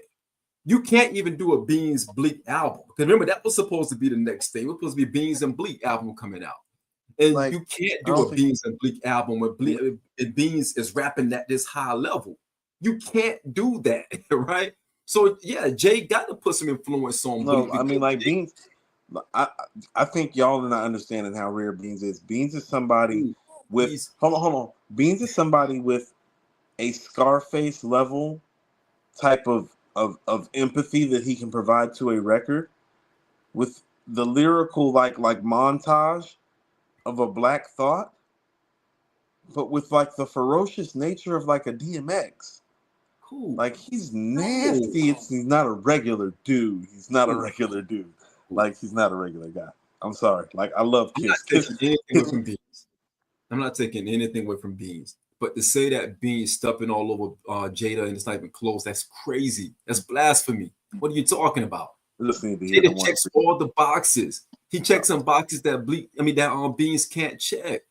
You're talking about a rapper's rapper. That's what Beans. Beans is a rapper's rapper. He's an MC. As much as ever there was one. Who makes better songs? Who can make a better song? So that's the thing. I prefer Beans. I'm asking who can make a better song. No, I prefer Beans' songs to Kiss's songs. I do. How? Kiss's songs, because for me, Beans does what he does well, and Kiss tries too many different things. He diversifies portfolio. What do you mean? No, you didn't say you asked better, not more diversified. Kiss make better songs. Hold on. He makes better songs. You didn't ask you didn't say more diversified. You asked who I thought made better songs. I think Beans songs are better. Like I think Feeling in the Air is better than most of the shit on all of Jadakiss's albums because it is. No, it's not. Yes, it is. No, it's not. Feeling in the Air is almost better than every song Kiss has ever made. Cool. No, it's not. Yes, it is as far as a solo mission goes. Oh my god. What are we talking about, Cool? What are we talking about is correct. That's what do you think Jay kept telling Beans? I'm trying to give you some game. He tried to give Beans some game because Beans was not making. Stop chill Beans with wasn't the making the light. songs that Kiss was making. Mac he was telling him, I'm trying to put you on some game. No, you can put Beans 3 verses in a hook by himself, and I'll take him over Kiss. A lot when you're talking, I'm sorry, a lot of Kiss's best records, you talking about people on there. A lot of Beans' best records, it's Beans, man. Beans gets busy the way Jay and Nas get busy. Solo mission busy. But he's not on Jay and Nas level. He's one step down, and only he's not even one step down. Cool. What are you talking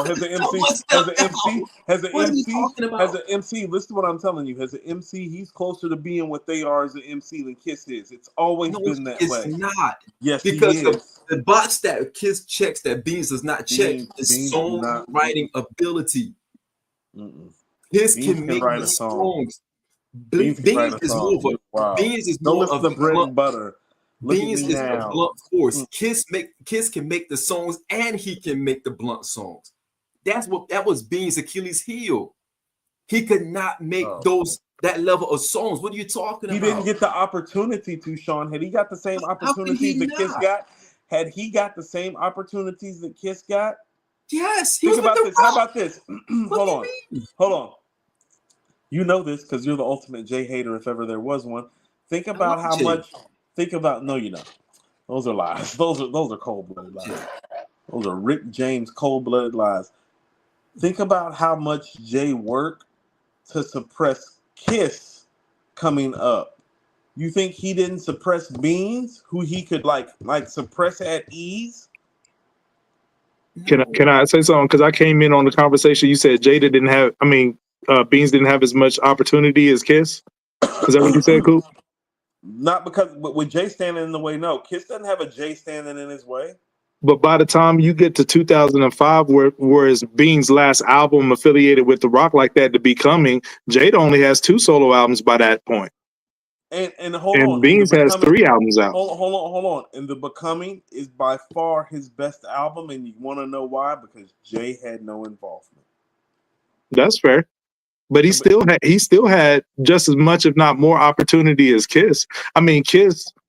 Okay, so if you're saying Jay, first of all, Kiss got signed to Bad Boy. Right, that's what I was about to say. Hold on. So if you're saying that Jay stifled Beans' growth, then the whole Locks were stifled when they tried to make the move from Bad Boy to Rough Riders. They had to do a whole campaign to get off the label. So there was like a year or more where they was being suppressed by Bad Boy. First of all, they went platinum on Bad Boy. There ain't no suppression going on. Beans ain't never went platinum. Stop that. Because Beans cannot go. Again, it goes back to what Jay said. Hold on. Do you think he's trying to show Beans how to make songs? Hold on. Do you think that the Locks being part of Bad Boy and Beans being part of Rockefeller is the same equal opportunity as a career starter? Cool. Listen to what you said. Hold on. No. I want you to. You can't ask a question to answer your own question. Do you think it's comparable? No, I'll tell you why. Because you said it in the question. You said, does being the Locks signed to Bad Boy equal opportunity with Beans signed to Rockefeller? One is a solo artist and one is in a group. So naturally, the person in a group is going to have to make more concessions for their career. Yes. Concessions. But I wasn't talking about concessions. I was talking about opportunities. Like, you're going to have less opportunities in a group. No, not. Hold on. Let's stop for a second and actually let me talk.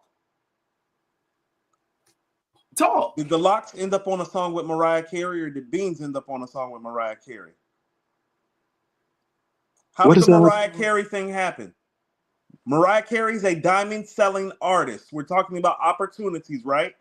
What opportunity did Beanie Siegel get to get with a diamond selling artist the way Jadakiss has a group member on Bad Boy get to get with a diamond selling artist? Go ahead. Cool. He got Jay.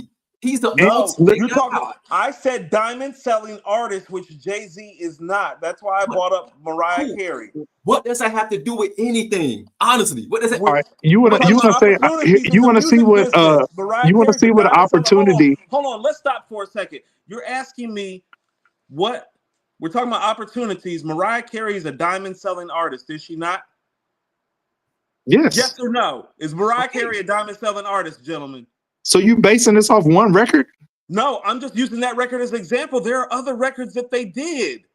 Okay, let me ask you this. People are more familiar with Jadakiss because of the opportunities that Puff gave him, and you niggas know that. And y'all are sitting up there trying to make it seem like Beans got the same shake that Kiss got. Y'all wild for that.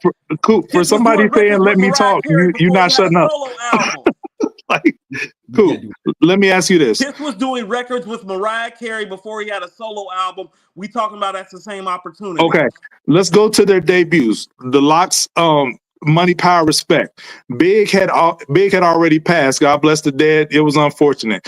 Do they come into the game with a big? Do they come into the game with a big feature? Do they come into the game with a big feature on their album? No, they actually came into the game actually doing a record about Big that went multi-platinum. But that's fine. Big's not on the album. On Beanie's debut album, the biggest rap artist in the game has a solo track exclusive to the album. Anything was on The Truth first as a bonus track. Okay, the only way you could get that track was before Volume 3 was on Beanie's album. If that's not a look, I don't know what is. So let me submit something to you. You know how most people are familiar with Jadakiss? From All About the Benjamins. That's fair. What's the bigger opportunity? No, what's the bigger opportunity? Getting Jay to do what you're talking about, or being on a record like All About the Benjamins on Bad Boy? You tell me what's the better opportunity. Oh, Beanie Siegel was also getting to talk about Open Up the Hard Knock Life tour. That's not a good opportunity. I'm gonna say this again, and you're gonna give me something that's comparable to All About the Benjamins next time when you say it. So Jadakiss was the biggest grossing hip hop tour at the time. Jadakiss is on All About the Benjamins. Think about this. Think about this. When Kiss is on tour with Puff, so is Jay opening up for Puff. Jay left the tour early. I went to that tour. Jay did. No. Being signed to somebody that a year before was opening up for Puff, and we're talking about the opportunity, and y'all are trying to make it seem comparable. The dude that signed to Bean, the dude that Bean signed to was opening up for the guy that Kiss signed to the year before, and you think that the opportunity is comparable. Cool. You're trying to curve the argument to your favor. No, I'm not. You guys just don't want to give it up. All About the Benjamins. What does that have to do with Beans and Kiss? That's a bigger opportunity.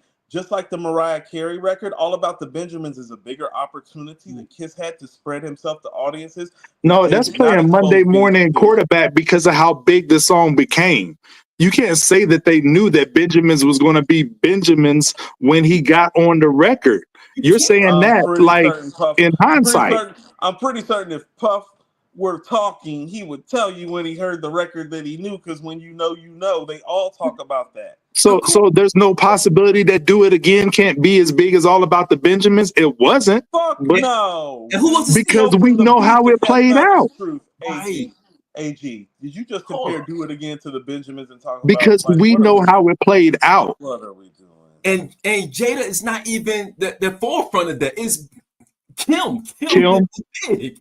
We talk about Kim's verse, but we talk about Jada's verse. So what are we talking about, Coop? The point is opportunity. We're talking about opportunity. So I don't know why you're bringing up Kim's verse. Puffy said, "I'll give you this opportunity to write my verse." Think about this. If Kim, hold on. Jadakiss is on a record with Lil Kim, multi-platinum artist. Biggie Smalls, multi-platinum artist. That's not a bigger opportunity than being on one record with one multi-platinum artist. He on a record with 2 multi-platinum artists. So the opportunity is still greater. Anyway, y'all trying to chop it up, the opportunity is better for Well, I Kiss. just don't like you bringing up the Mariah Carey record, because what aesthetic does Beans have that makes you think he belong on a record with Mariah Carey? What aesthetic does a group called the Warlocks from Yonkers, New York have being on a Mariah Carey record? And that's Listen to the song. That'll answer your question. No, they weren't like that either. They were still street dudes too. It's just Puff gave them opportunities. And it took to do different advantage. It Right. took advantage of the opportunity. What opportunities did Jay give that was comparable? If you can give me a diamond selling artist that Beanie Siegel featured on because of Jay-Z, the way Puff did for the Locks, then I will agree with you and we can walk away. But he didn't give him no Mariah Carey shit. He didn't give him no All About the Benjamin shit. Kiss had a better opportunity, therefore, because of that. It's that fucking simple. Because numbers don't lie. Numbers don't lie. An opportunity to do a song with Mariah Carey is better than being on a fucking DJ Clue mixtape, nigga. But how? Because Jay-Z had a song with Mariah Carey on Volume 3, and it's one of his worst songs ever. So that negates your whole argument. But it's also a platinum selling song from him. So no, it doesn't. No, it's not. He didn't even release that as a single. The things that you do on the radio, AG. I hate to be the one to break it to you. He did release it. Cool. Things that you do is not a single. It might not be a single. I said it played on the radio. Hold on, it played on the radio. You want to know I played on the radio? Because Mariah is like that opportunity.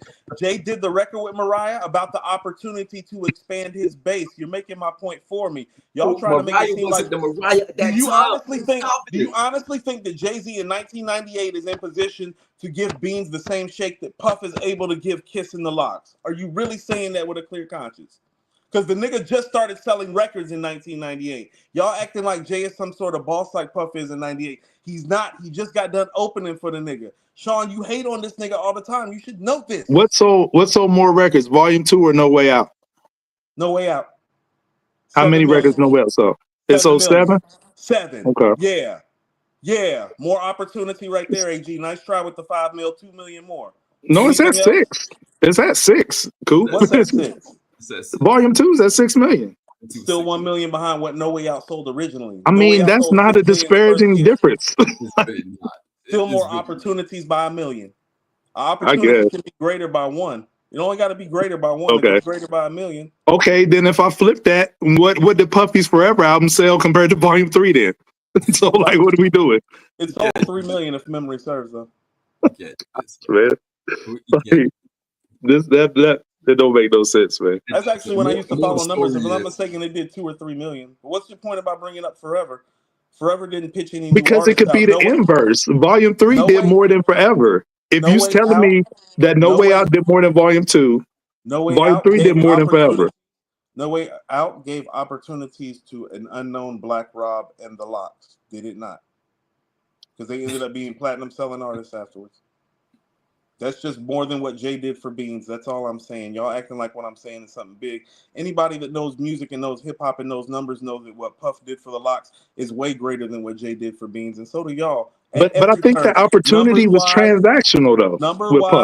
Numbers wise, opportunities wise, production wise, Puff did better by Kiss than Jay did by Beans. It's not that hard. It's not that complicated. It's literally quantifiable facts. You can go look at the numbers. But you don't think that was transactional, because it's Puff's album, but he needed the likes of Mace, Black Rob, Locks, because Biggie was gone, and Biggie is on the album on a few tracks. He needed the likes of those people to push that album to what it is. So you're saying like, oh yeah, I'm going to give this guy opportunity. It's not out the goodness of Puffy's heart. He knew that he needed the guys that he had around him on the album to make the album dope. It's transactional. Yeah. It's still a better opportunity though, even if it's transactional. You can be correct about what you're saying about it being transactional, and that doesn't change the fact that the opportunity is greater. It can be I'm not saying I'm not saying Beans had more opportunity than Jay. Than Jadakiss. I just said they're comparable. They're different avenues to get to the same place. And Jada's better. Let's get so Bad Boy, hold on. So Bad Boy has a deal with Arista, and Rockefeller has a deal with Def Jam, and you think that's the same thing, my G? Honestly? I mean, that's not even anything that's in Jadakiss's or Beanie's control. Okay, but do you think that that's not what I asked you? You're talking about what's in their control. I said, do you think that's the same You thing? just spitballing now. Like, what we doing? No, I'm Right. asking you, do you think Bad Boy having a distribution deal with a major market entity like Arista is the same thing as Rockefeller having Okay. a distribution deal with Def Jam? If Is that the same thing to you? if we're talking Because distribution, I would Arista's way say. bigger than Def Jam. But I Outside would of say around the same time during that era, the likes of Beanie Siegel and the Locks were shipping the same. They were probably shipping gold numbers and then probably shipping out 1 million if they moved inch past gold. So I don't think it mattered if it was Arista or Def Jam because neither one of them were shipping multiple million copies because they weren't going to sell that regardless. okay, so Arista gave Bad Boy $30 million. Def Jam gave Rockefeller $5 million. Those aren't the same opportunities, sir, and you can go check those numbers. But what does it matter if none of that's going in Beans or Jada's pocket? Hold on. What does Let that me ask you matter? something. Let me ask you something.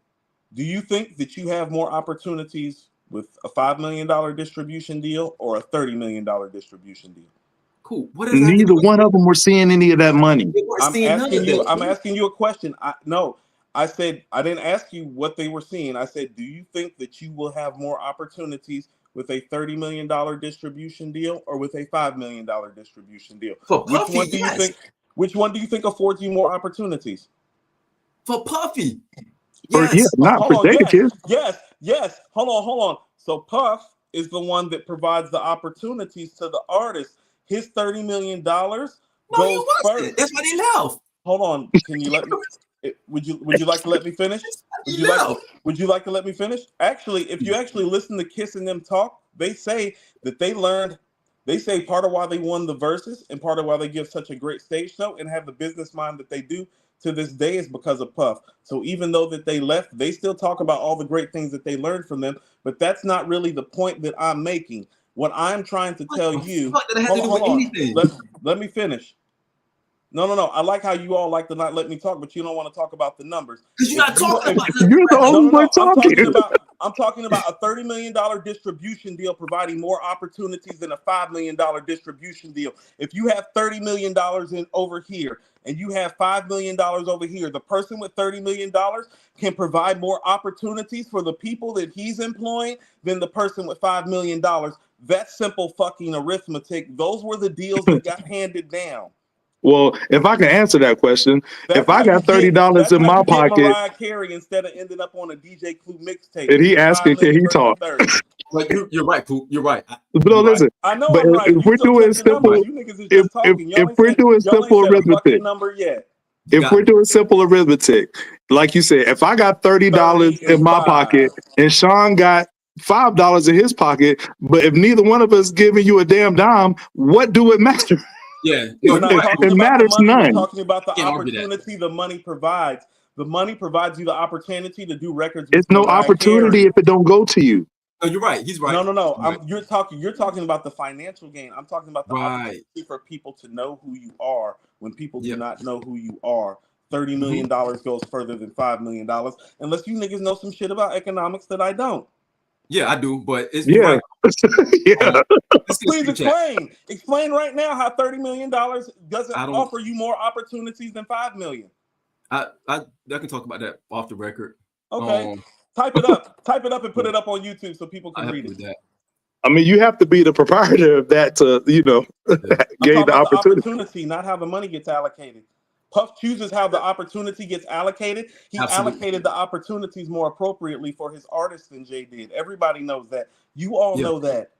He did. We have the how did we even get here from the battle? That was what I want to find out because I stepped away for 2 minutes. Because you said the opportunity given the Beans is comparable to what's been given the Kiss, and that is bullshit. Yeah. No, I agree with that. I agree because he got Mariah Carey and Beans couldn't get it. All right, let's get the super chats. We got a few of them. Let me see the first one. Coop, you are dead wrong. Coop, you are reading wrong. These are super chats. I'm reading them. Coop, you are dead wrong. 007. Was Jay the best verse and Beans best? Then compare. Thank you, 007. But Coop is right. Thank you. We weren't talking 007. about verses, but I am right. To put respect on the super chat, I would say one of Beanie's verses from "Feel It in the Air" is probably his best, and for Kiss, I would say "Still Feel Me." Either "Feel Me" or "Still Feel Me." One of those two verses. I would say Beanie Siegel on One Shot Deal, actually. One Shot Deal with Redman. Jada smoking that way. It's a random verse. 007. Jada had a bigger impact. You're just from New York. You're just from New York. You should really listen to people outside. Jada had a bigger impact and more moments and songs. You're absolutely correct, 007. Actually, you're wrong because Coop doesn't feel that way. So you're wrong too, 007. But thank you for the super chat. Yes. The guys with no numbers keep talking about how right they are. Mad Max. A I have jailbird numbers on the spot. I forgot about the jailbird poet. On the subject matter. Mad Max is crazy. No, he's not a jailbird poet. He got $5 million from Def Jam distribution. He said Beans is Beans not even Styles. Not even Styles. He's not really Styles actually. Raisin Head.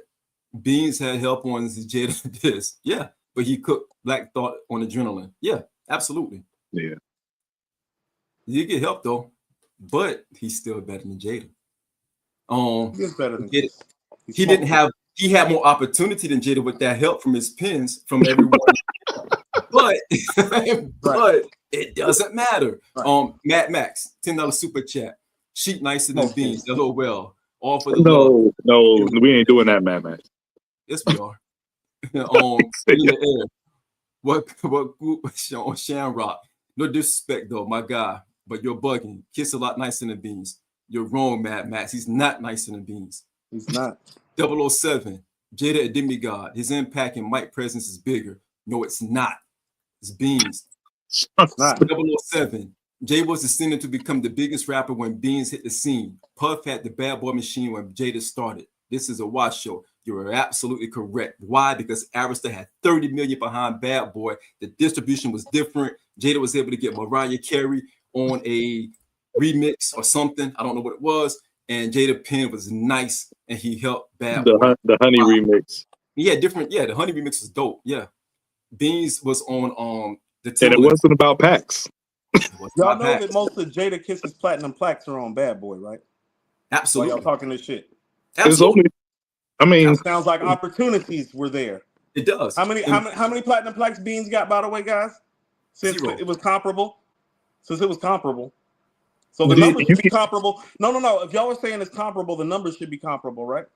Since you niggas know what you're talking about. Okay, so you get a plaque for every joint you featured on. So he gets one. No. Show me the numbers. Show me where Beans platinum plaques are, AG. Stop kicking all that other He doesn't have any. Doesn't have any. I thought the only album he had one album close to platinum. Hold on. So it's comparable opportunities. Jay's the biggest rapper in the game. Kiss has all these platinum plaques on Bad Boy. No, you say all these. Oh, you said no. You said all these. Name them. The Honey remix, All About the Benjamins, all the stuff on No Way Out. He wrote most of that stuff, guys. He has platinum plaques on Bad Boy.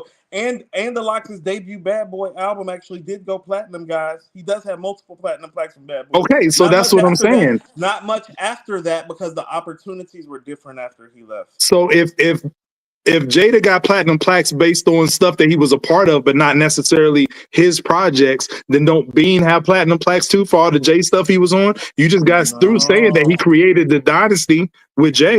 It was pretty much him and Jay. Did you not? First of all, he hadn't gotten credit for most of that stuff. You can take that up with Jay too. So he doesn't have plaques for that stuff. What do you mean credit? He is in the literal credits. Most of that stuff didn't go platinum. I hate to be the one to break it to you. The only thing that's really platinum off that album is one record that's Give It To Me. That's the whole album is multi-platinum. No, that song is multi-platinum. That album, those songs haven't been certified multi-platinum like that. Beans don't have Dynasty did 2 or 3 mil. Jay did 2 or 3 mil. Beans, what I'm trying to tell you is that Beans' name is down on it. Beans has not been given credit or plaques for that stuff. He's talked about this stuff. He doesn't have any of that stuff that we're talking about. Right. This is a fact. He had, like Sean, am I wrong? Because he talked about how he doesn't have any of this stuff.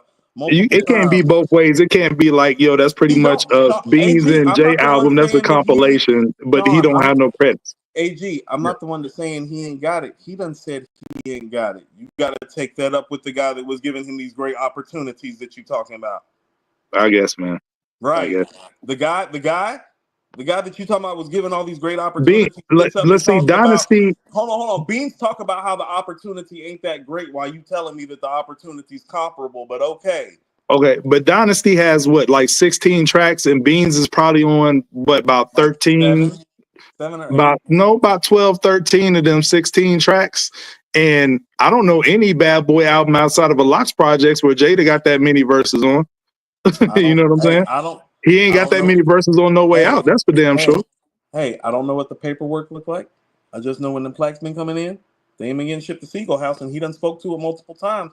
These are facts, AG, and you know that they're facts. So that's why I'm saying, like, I don't even know why we talking about this comparable opportunity thing when Jada did all this stuff with Beans, and Beans has talked about how the opportunity wasn't like that. That's why y'all even standing on this. And so has Jadakiss when they were no, AG. I will send you articles and fucking interviews from Jadakiss tonight where Jadakiss talks about how Jadakiss literally talked about, no, we won that versus because Puff made us great performers. They give that's Puff giving him his due as a performer and stuff. That doesn't have nothing to do with the business.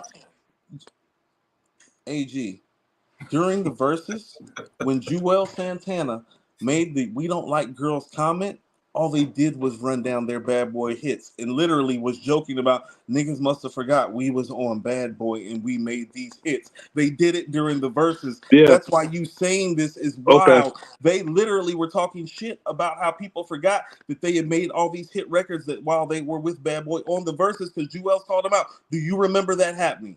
Okay, well, let's unpack it. Knock Yourself Out. Was that Bad Boy or Rough Riders? That's Rough Riders. Ride or Die Chick. Was that Bad Boy or Rough Riders? That's Rough Riders. Okay, so we're you know what I'm saying? They did the Honey joint. Those aren't platinum. That's gold, not platinum. That's what I'm saying. That's the difference. Gold, not platinum. You said all these hits were all Bad Boy. Those are joints that they ran off in the verses that are Rough Riders. Those aren't platinum hits, though. The platinum hits are Bad Boy. I talked about the platinum plaques specifically. The platinum plaques. Cool.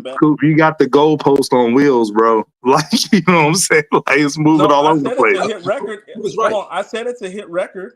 It's not a platinum record. It's not. But you said all those songs they ran off, those girl songs were all Bad Boy songs, which they were not. Okay, so the majority of them were Bad Boy songs, and here's still what I'm saying. What were they? The opportunities. Name five. I also explained that the opportunities were different once they left Bad Boy, as in that platinum turned to gold, and you just explained it. I mean, but Rough Riders wasn't. I mean, I don't even know what you're arguing anymore because you all over the place. No. You're saying that y'all are saying that Beans had a comparable opportunity to Kiss, and it's like, no, he didn't. It was more stable. It was more stable. Who's to say Kiss even wanted to leave Bad Boy? They took a vote. Who's to say he did? He said he was going to throw a damn refrigerator on Puff. Yeah. He said he was going to, but Styles is the only one that actually did something. Styles is the one that threw the chair in the office. Plenty of niggas talking about what they're going to do versus what actually happened. Styles is the only one that actually busted a move. Well, I ain't going to threaten to throw a refrigerator or a guy that I'm cool with business-wise. Like, yo, we all right, brother, but I'm going to hit you with this Maytag refrigerator real quick. Like, come on now. Makes for great television. I would. In a minute. It's great television. I don't know, man. I don't even know what the argument is anymore. Well, we were actually talking about Bleek being ghostwritten for by Jay. Yeah. I was here for that part. And then Coop blanked out. No. I didn't blank out. Y'all just think that y'all know more than me about stuff, and I gave y'all numbers, and y'all didn't give me numbers. So I'm just waiting for your numbers. That's true. You give me numbers. No, remember quantifiable facts? Remember? Numbers can make them, you can make numbers do whatever you want them to do to fit a narrative. They could tap dance all over the place, but if you don't give them context, then they mean zero. I mean, and here's the context, and here's the context that I would provide you. This world has taught me that the more money that you have, the more opportunities that it provides you. It does not saying that you're going to succeed with said given opportunity. It does not measure a success rate. But the more money that you have, the more opportunities that you're given. Yeah, I think that's a pretty fair assertion. The camp that Jadakiss came into, whether it be a group or solo, had more opportunities just about the finances. If not, it don't matter if they had 30. If they didn't sow a lot of that into Jada or the Locks, it don't even matter. That's null and void. Look at how No Way If Out I got a family sounds. member that's a billionaire, if that don't mean I got more opportunities, if the nigga ain't giving me a dime, then it means nothing. Hey, I'm gonna tell you something. I've said a lot of things about Puff, but Puff don't skimp when it comes to putting a project together or production. The Locks had the best of the best, and we all know that. That's why even when you're That's saying all that right in-house now, stuff, though. but he is paying a lot for that in-house stuff. He is paying to have 4 or 5 producers on deck at all times. That is not some small fee. That is an opportunity that most artists do not get, to have 4 to 5 producers on deck all the time. That is what I'm talking about, the opportunity. Most people do not walk into a situation as an artist, whether it be solo or a group, that you have 4 or 5 of the maybe 25 best producers Yeah, in the game I in the guess room. Big Just Every Blaze and time you Kanye's walk top in the living. room, every time you walk in the room, there are 4 to 5 guys I that are thought that's great. what baseline was. You got, Kanye, Bink, Just Blaze, like, they top living. You can move on to our producer telling us to move on. Hey, hold on. Kanye is. I'll take every guy that's on Bad Boys Hitmen for an album over Bink and Just. If we talking about putting a project Okay, together, it's time to move on. they got more hits. They got more hits than those guys. I know you're talking about Stevie J's a hit maker. D Dot's a hit maker. Machine Myrick, man, these Don't guys that bring up made regular Stevie. records, they Yeah, helped craft the East Coast sound that you guys love so much. you're right. I'm sorry, like Just Blaze and Bink didn't craft the sound that you grew up on. Those guys at Bad Boy did. So while Absolutely. you laughing saying let's go next, the shit you grew up on Yeah. is more of those guys than That Bink and was Just always Blaze. the conversation we had in school, like Pete Rock, Primo, or Stevie J. Hold on. But when or did Bink RZA. get it? But when did y'all put Bink and Just Blaze in that conversation, AG? I got him up pretty high. Just Uh, Blaze was in my top 10 producers until Hit Boy went on this recent run. The only reason why I knocked Just Blaze out because Just Blaze don't have any crafted albums that he did at the helm from end to end. You know what I'm saying? So I would tell you to go run D Dot, Stevie J, and Machine Myrick's production. I'm very familiar with their production catalog. I doubt it. And they're not sniffing my top 10. Neither of the 2 guys you just mentioned, Just Blaze and Bink. That's my whole point. Let's move. That's my whole point. Our producer is doing this in the backdrop. Can y'all see him? Shout out to Andrew. He said that means. What up, Andrew? Yeah, you're right, Coop. I know. Music anniversaries. I'm glad you finally came around to it. Yeah. Run DMC 40th anniversary with King of Rock. Fellas, thoughts on the song King of Rock and the album King of Rock? It's dope. I like Raising Hell better. Queens Get the Money. The song is more legendary than the album, but the song was mega huge. Big moment in hip hop. Shout out to some of the pioneers. I think big anniversary.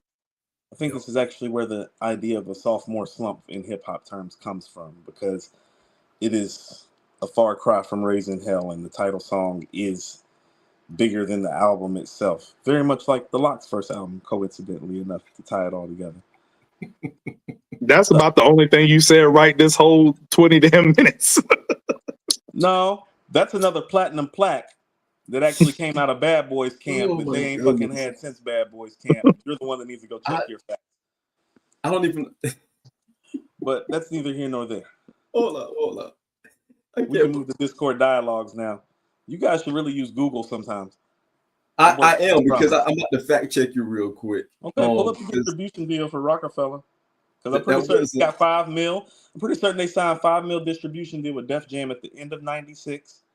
And I'm pretty certain Bad Boys signed a $30 million distribution deal with Eris at the end of '94. So you can fact check me though. But I'm pretty certain it was along those lines. It might have been 20 mil instead of 30 mil, but that's still way more than fucking 5 million. Way more than 5 million. Got way more than 5 million. More resources. You know, when you have more resources, you have more opportunities, according to how the economic cycle works. For you're right. You're right. Not part of communism. Absolutely. But one thing you did miss, Coop, and it's not your fault. King of Rock was actually their first. It came before Raising Hell. It wasn't a sophomore. It's okay. I'm here. Raising Hell. So hold on. Is this their first album? Kings of Rock came out in '85. It wasn't. So this is their second album then. Yeah. Nah. Raising Hell was 86. This is 85. Hold on. Right. The first album came out in 84, didn't it? The Run DMC album came out in 84, right? So this is their sophomore album, correct? You got the original album, of course, was Run DMC. Then you had I thought it was their third album. That third album, cool. Yeah, because Raising Hell is second. Raising Hell is second, and this is third. Okay. I'm here to help. Okay.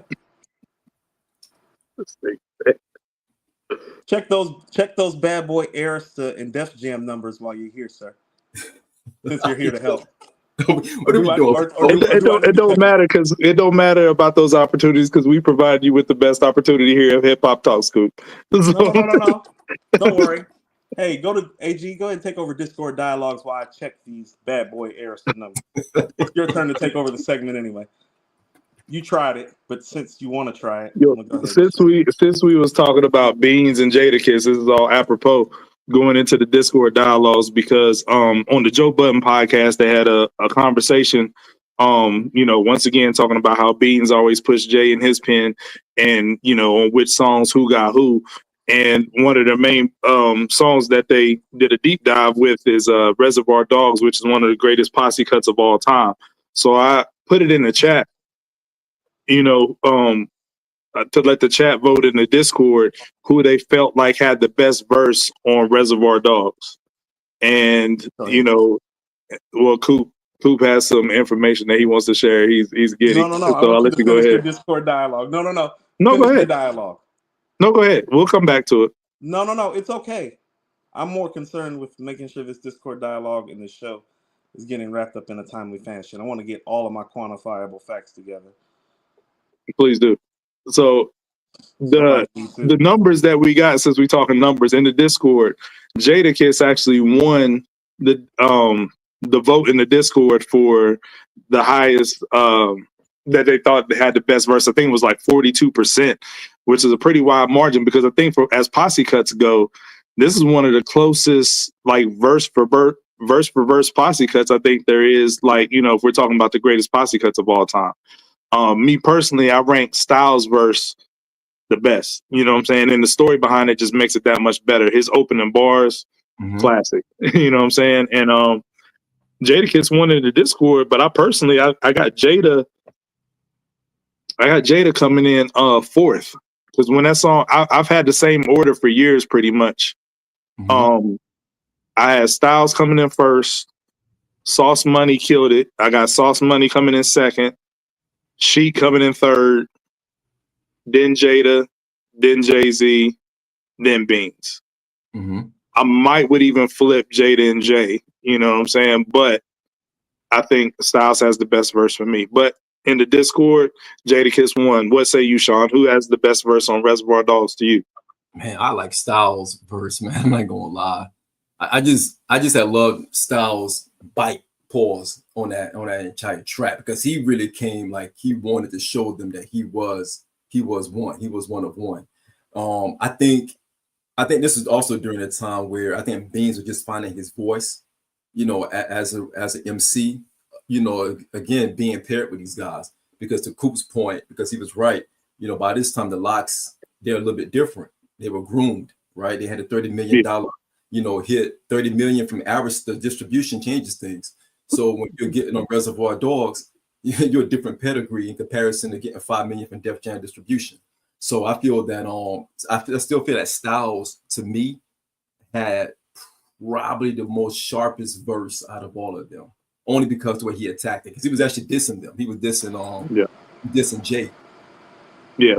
Some people may not know the story behind that, but in his first few bars, he's going at Jay because the story is they had just came off tour and they got the call that Jay wanted them to pull up to the studio, and they still had their luggage and everything. You know what I'm saying? And then they wanted to go home and get situated and then come to the studio later. And then, Jay's people was like, no, we need you to come to the studio now if you're going to get on the song. So they had to pull up to the studio with all the luggage in tow and everything like that. And, Styles, everybody knows how Styles is. He was a little bit tight behind the situation. You know what I mean? So he got on there and said what he said and did what he did. And you know, I don't give a F who you are, so F who you are. I don't care about a pretty watch or a car. I don't care about, you know, whichever you got. You know what I mean? He was just going crazy.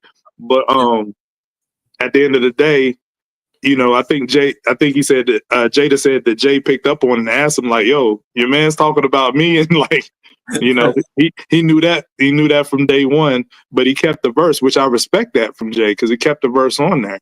And because that could have very well been a LL Cannabis type situation if you think about it. So that's the story behind it, and you know that's for that reason as well as why I like Styles verse. And not trying to be funny, but you know Beanie being on that song is an opportunity in of itself. Just being with those spitters. That's the second time we hear him on Rockefeller after Crew Love, and then for that to be your second appearance, you get to stand next to Jay and the Locks and Sauce Money. I ain't nothing to sneeze at. There's no dollars behind that per se, but that's a big opportunity in and of itself. Yep. So shout out to the Discord for voting on that. Although I disagree, and Jada's my man. Jada's in my top 5, but I do not think that Jada had the best verse on this song, but his verse was fire. These are all very close. Do y'all think that this was the moment where Beans leapfrogged Sauce Money with regards to where Sauce position was in Rockefeller at that time?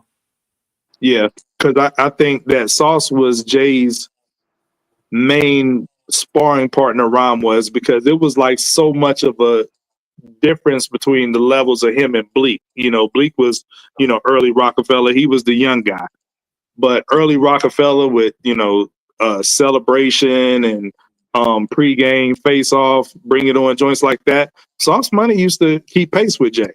But then when Beans came into the fold, Beans was just, you know what I'm saying? He was a different animal. You know what I mean? And he just happened to sign a deal with Rockefeller. Sauce Money, he didn't sign a deal with The Rock. So this is actually the last collab that we see with Jay and Sauce Money. 98. It was a wrap. That was it. He was out of here. Yep.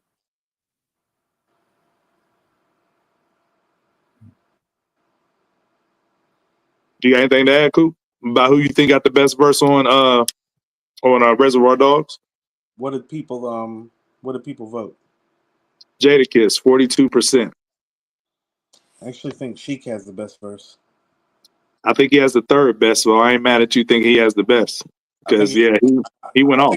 I think it's between Sheik and Jay actually. I got Jay at like 4th or 5th, but yeah. Sheik's verse is hot. Okay, like I'm an end-to-end person on a verse, so I don't love the end of some of the verses. Like I don't love the end of Styles' verse. I don't love the end to Sauce's verse. I don't really love the start to Kiss's verse as much. I feel like Kiss picks up steam. When he rolls, he does steamroll through the verse. I just feel like it takes him a minute to kind of like get his really wind behind it. I feel like Sheik and Jay are the most consistent from beginning to end on their verse, but it's all extremely close. Like if you told me that you thought Beans had the best verse and Sheik had the worst verse, I could, you know, I wouldn't argue with you. It's one of those few posse cuts where everybody's kind of like up to snuff, so to speak. Like I don't think anybody has like a verse of the year contender per se, but everybody's like operating on a high level that day. And so it's one of those few posse cut records where it's like, oh no, the person that you have at 5 could be somebody else's number 1. Yeah, and what you saying that I'm gonna change my stance a little bit on it. If somebody says Jay has the best verse, I'm not mad at it because what Jay does on every song that he's collabs with, even if he's not with them lyrically, he outstyles everybody with the style points and the swag. You know, that little section, get brains in a 4.6, man.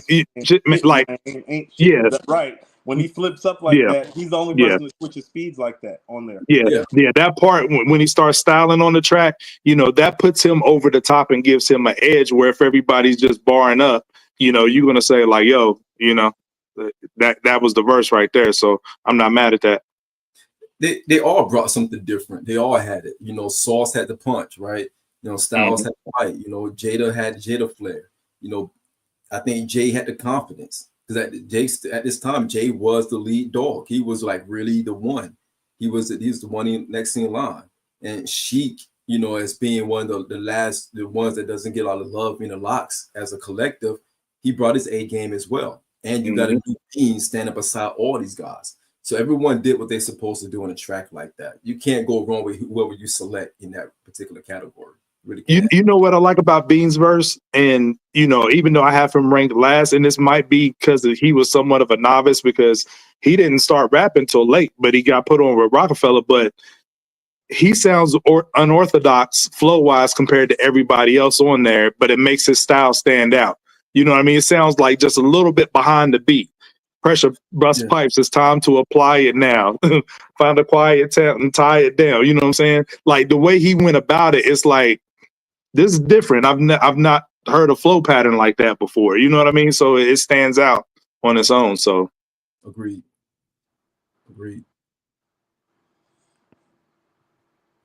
Yeah. So what we got up next? We got close to the closeout, and then we'll do the actual breakdown of our press play. I guess my question for both of you guys, and we kind of talked about this in the very beginning with Joey punching up, or however you want to frame it. Does that change the way hip hop is today? Does it change the landscape of the heavyweights of last year, of yesteryears? Because we had heavyweights out there, and we just sparred with Coop about Beans and Jada, which is probably one of the most even matchups that we've ever seen in hip hop in a battle, right? Probably one of the most yes, right. So we don't see that today in hip hop. Do you guys feel like that's really hurting us right now because we don't have anyone that we can say that can be paired up with a Kendrick at this point?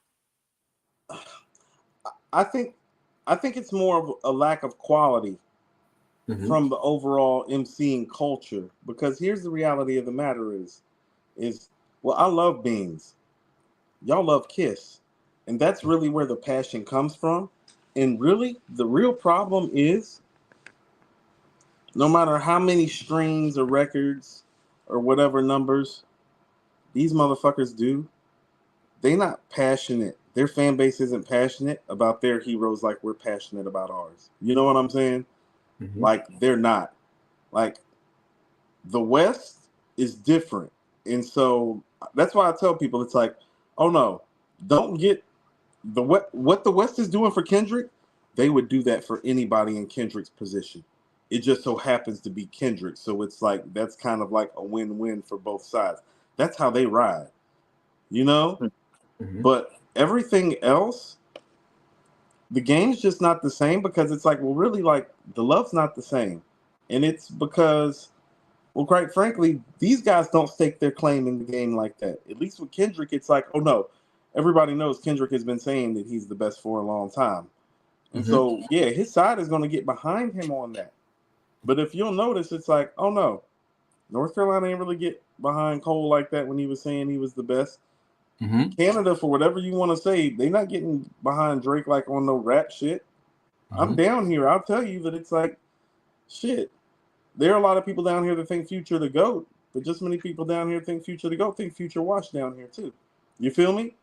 And so Kendrick's in a rare position in this climate of just being appreciated and celebrated and held up high. And that's just rare right now. It's like the love ain't the same anymore. It's not. And I think it is, some of it is because of the lack of high level competition and competitive fervor. It is some of the things that hip hop is based on. Like, think about it. Part of why we were checking part of why they were checking for Kool Moe Dee and Busy Bee, those were the guys. While you're checking for LL Moe, those are the guys. Checking for Kane and Rod, those are the guys. Like, the guys don't go to war anymore. No. And this is a sports. You know what I was thinking about when I was listening to Reservoir Dogs? I was thinking, like, Beans and Kiss are on this record right next to each other, and they probably don't even know 18 months from now we about to have it out. You know what I'm saying? Like, 18 months from now, you and me, we about to have it out. No, it was a little bit longer than that, because that was the end of 98, and then 2000, it didn't pop off to 2001. Yeah, that was all 01 when all that popped off. Jay and Nas and Kiss and Beans all the same year. Hold on. When did you start? Hold on. When is that? Because I started, because I'm hearing The Empire Strikes Back. Like, that's early 01 though. That's not like summertime.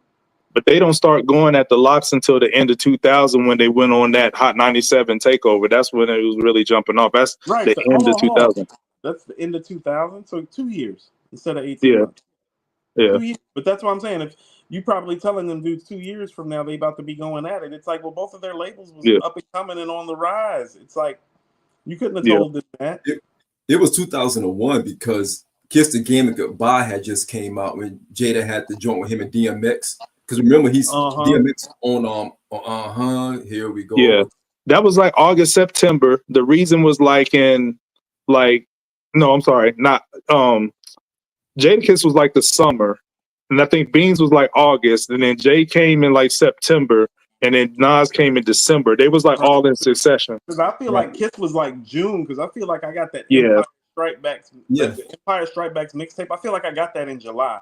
Yeah, it was like June or July. Because Kiss even said, he's like, give you the reason why I'm the truth for real. Remember, he was already, so that means too many Beanie Macs. Yeah. Right, but he also had that concert in Philly. That's because Rockefeller Def Jam was promoting Beanie's The Reason pretty hard, which actually wasn't that good an album. But when State Prop was on Hot 97 with Flex, and they was rhyming over the Nas and Mobb Deep beats, and they was going at the Locks and all them and all the QB guys. That was the end of 2000. You know what I'm saying? That was around the time that the Dynasty and QB's Finest was out. So that's when that happened. But to your point, it's really like sports in this era, so if it's a weak era, you can't help who you play who's in front of you. You can't help that, right? So you might get, an asterisk by your name if you're running up the score and getting championships in a weak era, but that's out of your control because you can only play who's in front of you.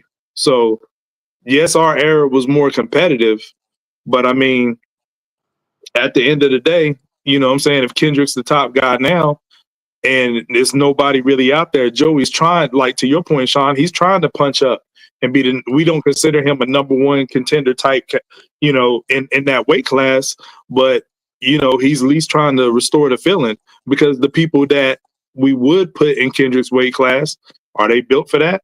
J. Cole backed out. Drake took an L and now he's suing. So it might take bringing somebody up the ranks and bumping them up a weight class to even, take on the top guy.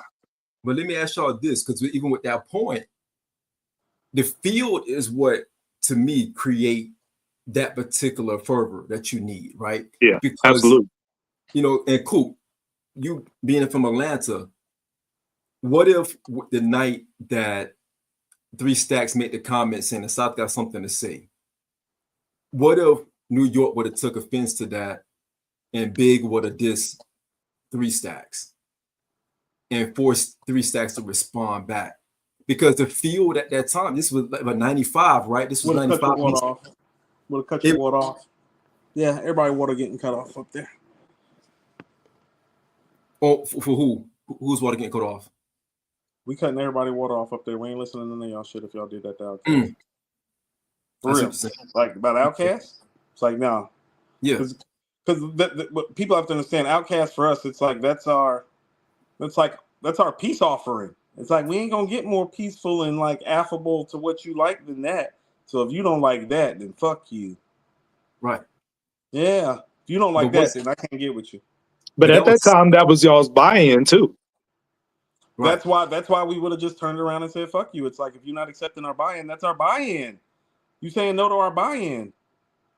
But it was a mutually beneficial situation, is what I'm saying. No. That's like going to the casino and it's like you go take your money up to the counter to get your chips and they like, we've decided we don't want your chips anymore. It's like, oh really, motherfucker? It's like you don't want my chips anymore? That's what saying no to Outkast would be. Or that would be what dissing Outkast would be around that time. It's like you pretty much saying the chips that we've taken to bring to play in your casino aren't good here. Like go play in another casino. Okay. But what I'm asking, is that more detrimental to, in Sean's case, like a Biggie getting played down south or an Outkast getting played up north? What's more detrimental in that type of situation? At the time, that's more detrimental to Outkast. Because that's why I said it's the buy-in. Because Biggie's already getting played down here. Outkast isn't getting played up there. Like we're playing Okay. Big Papa down here. They're not playing players ball up there. Right. Because you're not the South that you were years later. Because when the West did it, when Suge went on stage and said what he said, Big is not probably getting played over there like that at that time. Well, also too, here's what Suge had the fortune of having that people don't understand. NWA is multiple platinum twice. Eazy-E is multi-platinum. Snoop is multi-platinum. Dr. Dre is multi-platinum. Ice Cube is multi-platinum. DJ Quick is platinum. He is looking at the West in the early 90s and he is like, I'm selling more records than you niggas. Right.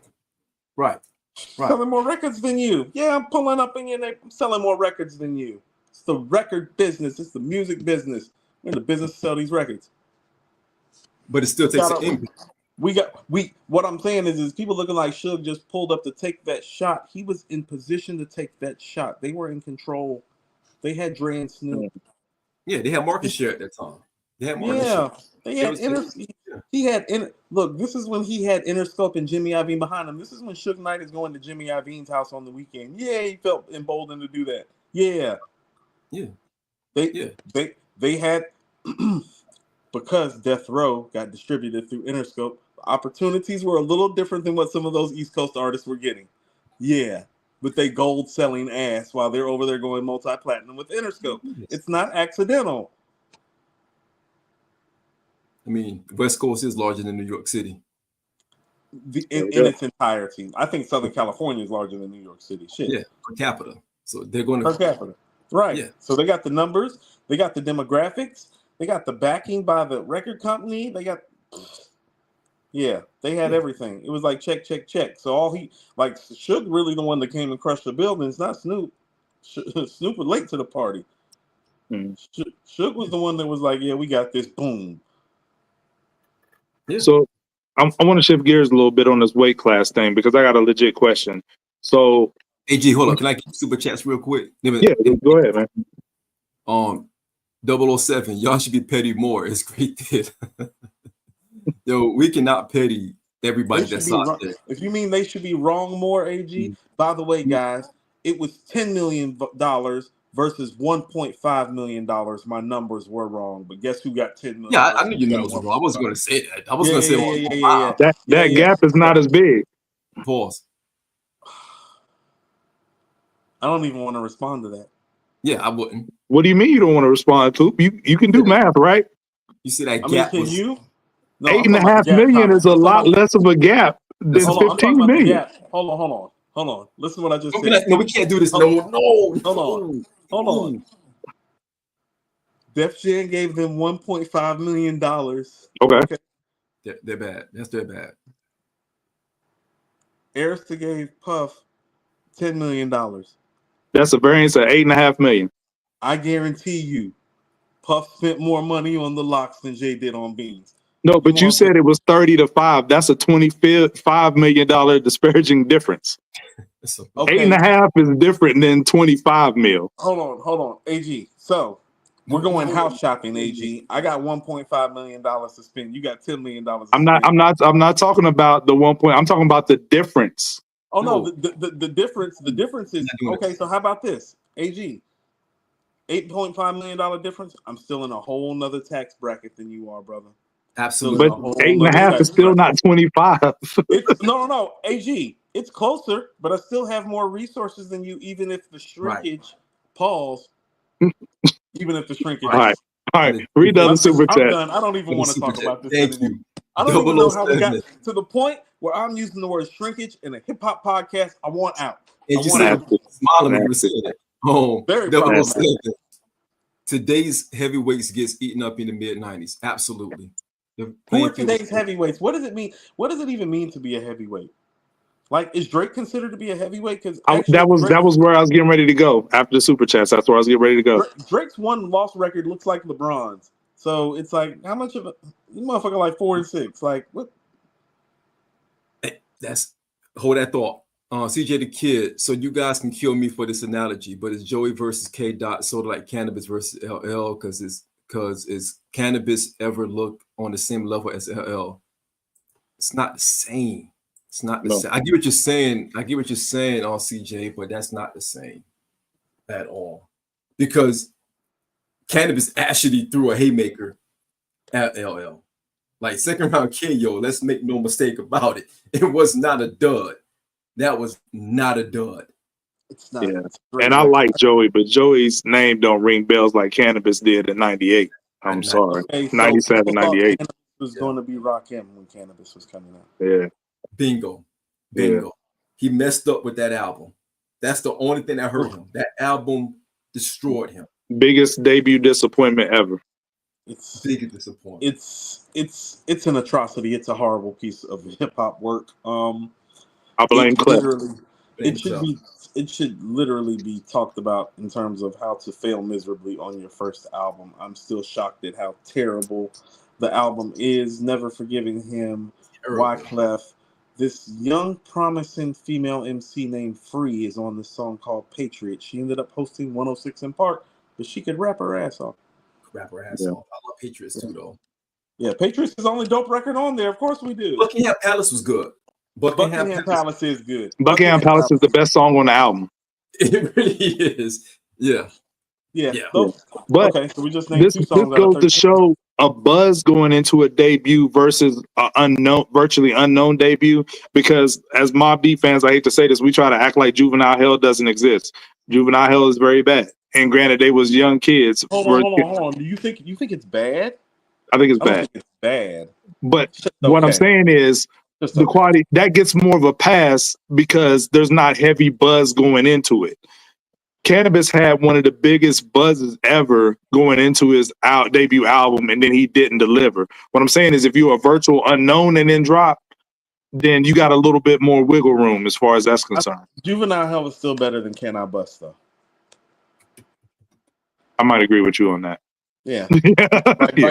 Can I Bust is pretty bad, man. Like, how about this? I think Can I Bust is worse than Nostradamus and The Dogfather. Like, it's bad. It's pretty bad. Nostradamus is definitely better, but The Dogfather, I don't know. I have to go re-listen to that. Pretty bad. Dogfather is pretty bad. Prince of Darkness, all that. Like, it's down there. It's not up there. It's down there. It's down there at the bottom. Yeah, but what I was going to say about Drake and then heavyweight weight classes. All right, so Drake is obviously the heavyweight when we're talking about numbers, sales, etc. But what I don't understand in the weight class categories, if a lot of the contingent of hip hop fans don't consider Drake to be quote unquote hip hop, not a traditional lyricist, not of the culture or whatever, then why does it lend so much equity to Kenny to be able to take him out in a battle? And, he does about 3 or 4 songs to get the job done.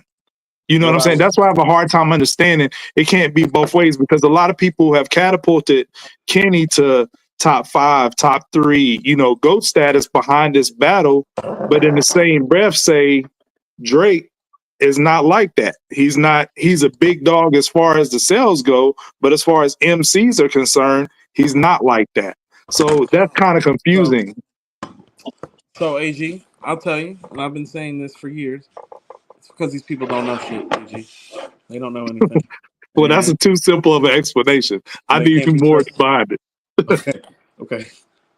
So the synopsis of that, but they don't know shit, though. You do understand that, right? These people that be like talking like all this. But here's the reality of the matter. No, all jokes aside, if you actually look at it, because Kendrick is signed to Interscope AG, well, his access and his resources actually aren't that different than Drake's. Right. And so he's a candidate to be set up for success by the things they do. And I do think that that's part of why this lawsuit is happening. It's like, oh no, he actually has some of the same amenities that Drake's has. He just hasn't capitalized on them the way that Drake has. This record has afforded him the opportunity to capitalize as it coincides with Drake not having the best stretch of his career, probably the worst. And not because of this battle. He was having the worst stretch of his career musically before all of this. Thank you. I've been saying thank you. Yes. Yeah. He was having the worst stretch of his career. The fall off was there already. Yeah. Yeah. The fatigue was there. Yeah, the fatigue was there. this just highlighted the fatigue. And so even some of the reasons that he's suing is rooted in business because he knows how business works because he's the guy, listen to what I'm about to say. He's the guy that's been getting more resources and opportunities than anybody we ever motherfucking seen. Yeah. And he knows it. And so he sees the other guy getting resources and opportunities that he's looking like, this motherfucker just started doing my numbers. The nerve of you to give him my resources and opportunities. Right. The That's nerve what of it you to is. do that. And that's That's all what this it is is. about. All this is about Yeah. is that they opened up the lane for Kendrick the way it's been opened up for Drake. And guess what he's doing now that the lane's been opened up to him? And I will give it up to him for this. Oh no, he's doing Drake numbers.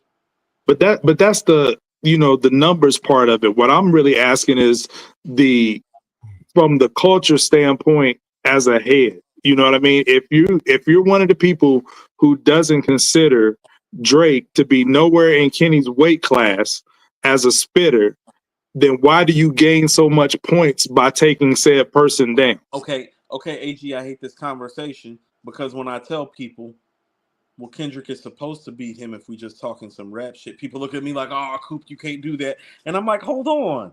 It's like if we just talking about some rap shit, that's Right. why, AG, that's why I'm bringing up the numbers and the resources and the opportunities and the fairness of it in this conversation specifically, where it definitely is more relatable than the Beans and the Kiss thing. It's because, well, if we just talking AG on some rap culture shit, he's supposed to smoke his boots, to quote Sean. Supposed to Right. smoke his boots if we just talking this rap shit. I didn't Right. think we was just talking this rap shit anymore because there are so many factors that come into play now, guys. We talking about going to a corner and we pulling up on Sepulveda and Wilshire, we pulling up on fucking Calgary and wherever, and we just spitting these bars. Kendrick is supposed to dust this dude 10 times out of Right. 10. Right. Then why is it champion so much? And I'm not hating. I'm just legit asking. But that's because that's why that okay. So maybe I'm ahead of the curve with my comments. That's why I'm bringing up the resources, the opportunities, and the access, even relationship to Beans and Kiss AG, is because, well, shit, the world that I'm living in now, podcasting in this space, it ain't about the skill level anymore. Now, Right. if we talking about Beans and Kiss skill level, oh, it's like, oh, that's as comparable and as fair as opportunity as two MCs going up against each other as got. But we live in a game now where I'm conditioned to think about the opportunity, the resources, the access, the level that this person exists on. It doesn't exist on no rap shit anymore. Right.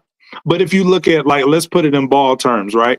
You know what I'm saying? The Lakers are pretty trash, right? So they have a lot of, or you could say well, let's use the Lakers, right? They got, one of the greatest players ever to play the game. They're the Lakers. They got some of the most money, the most resources, to your point, and this and that.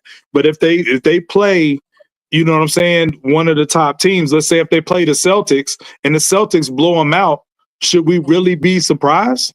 I would tell you Golden State would be a better example just because the Lakers are privately owned, and because they are privately owned, they do not have the money and resources that a Golden State or a Boston has actually. People But play for even when that says, if that represents Drake and then they play against one of the top teams and they get wiped off blown the out, floor.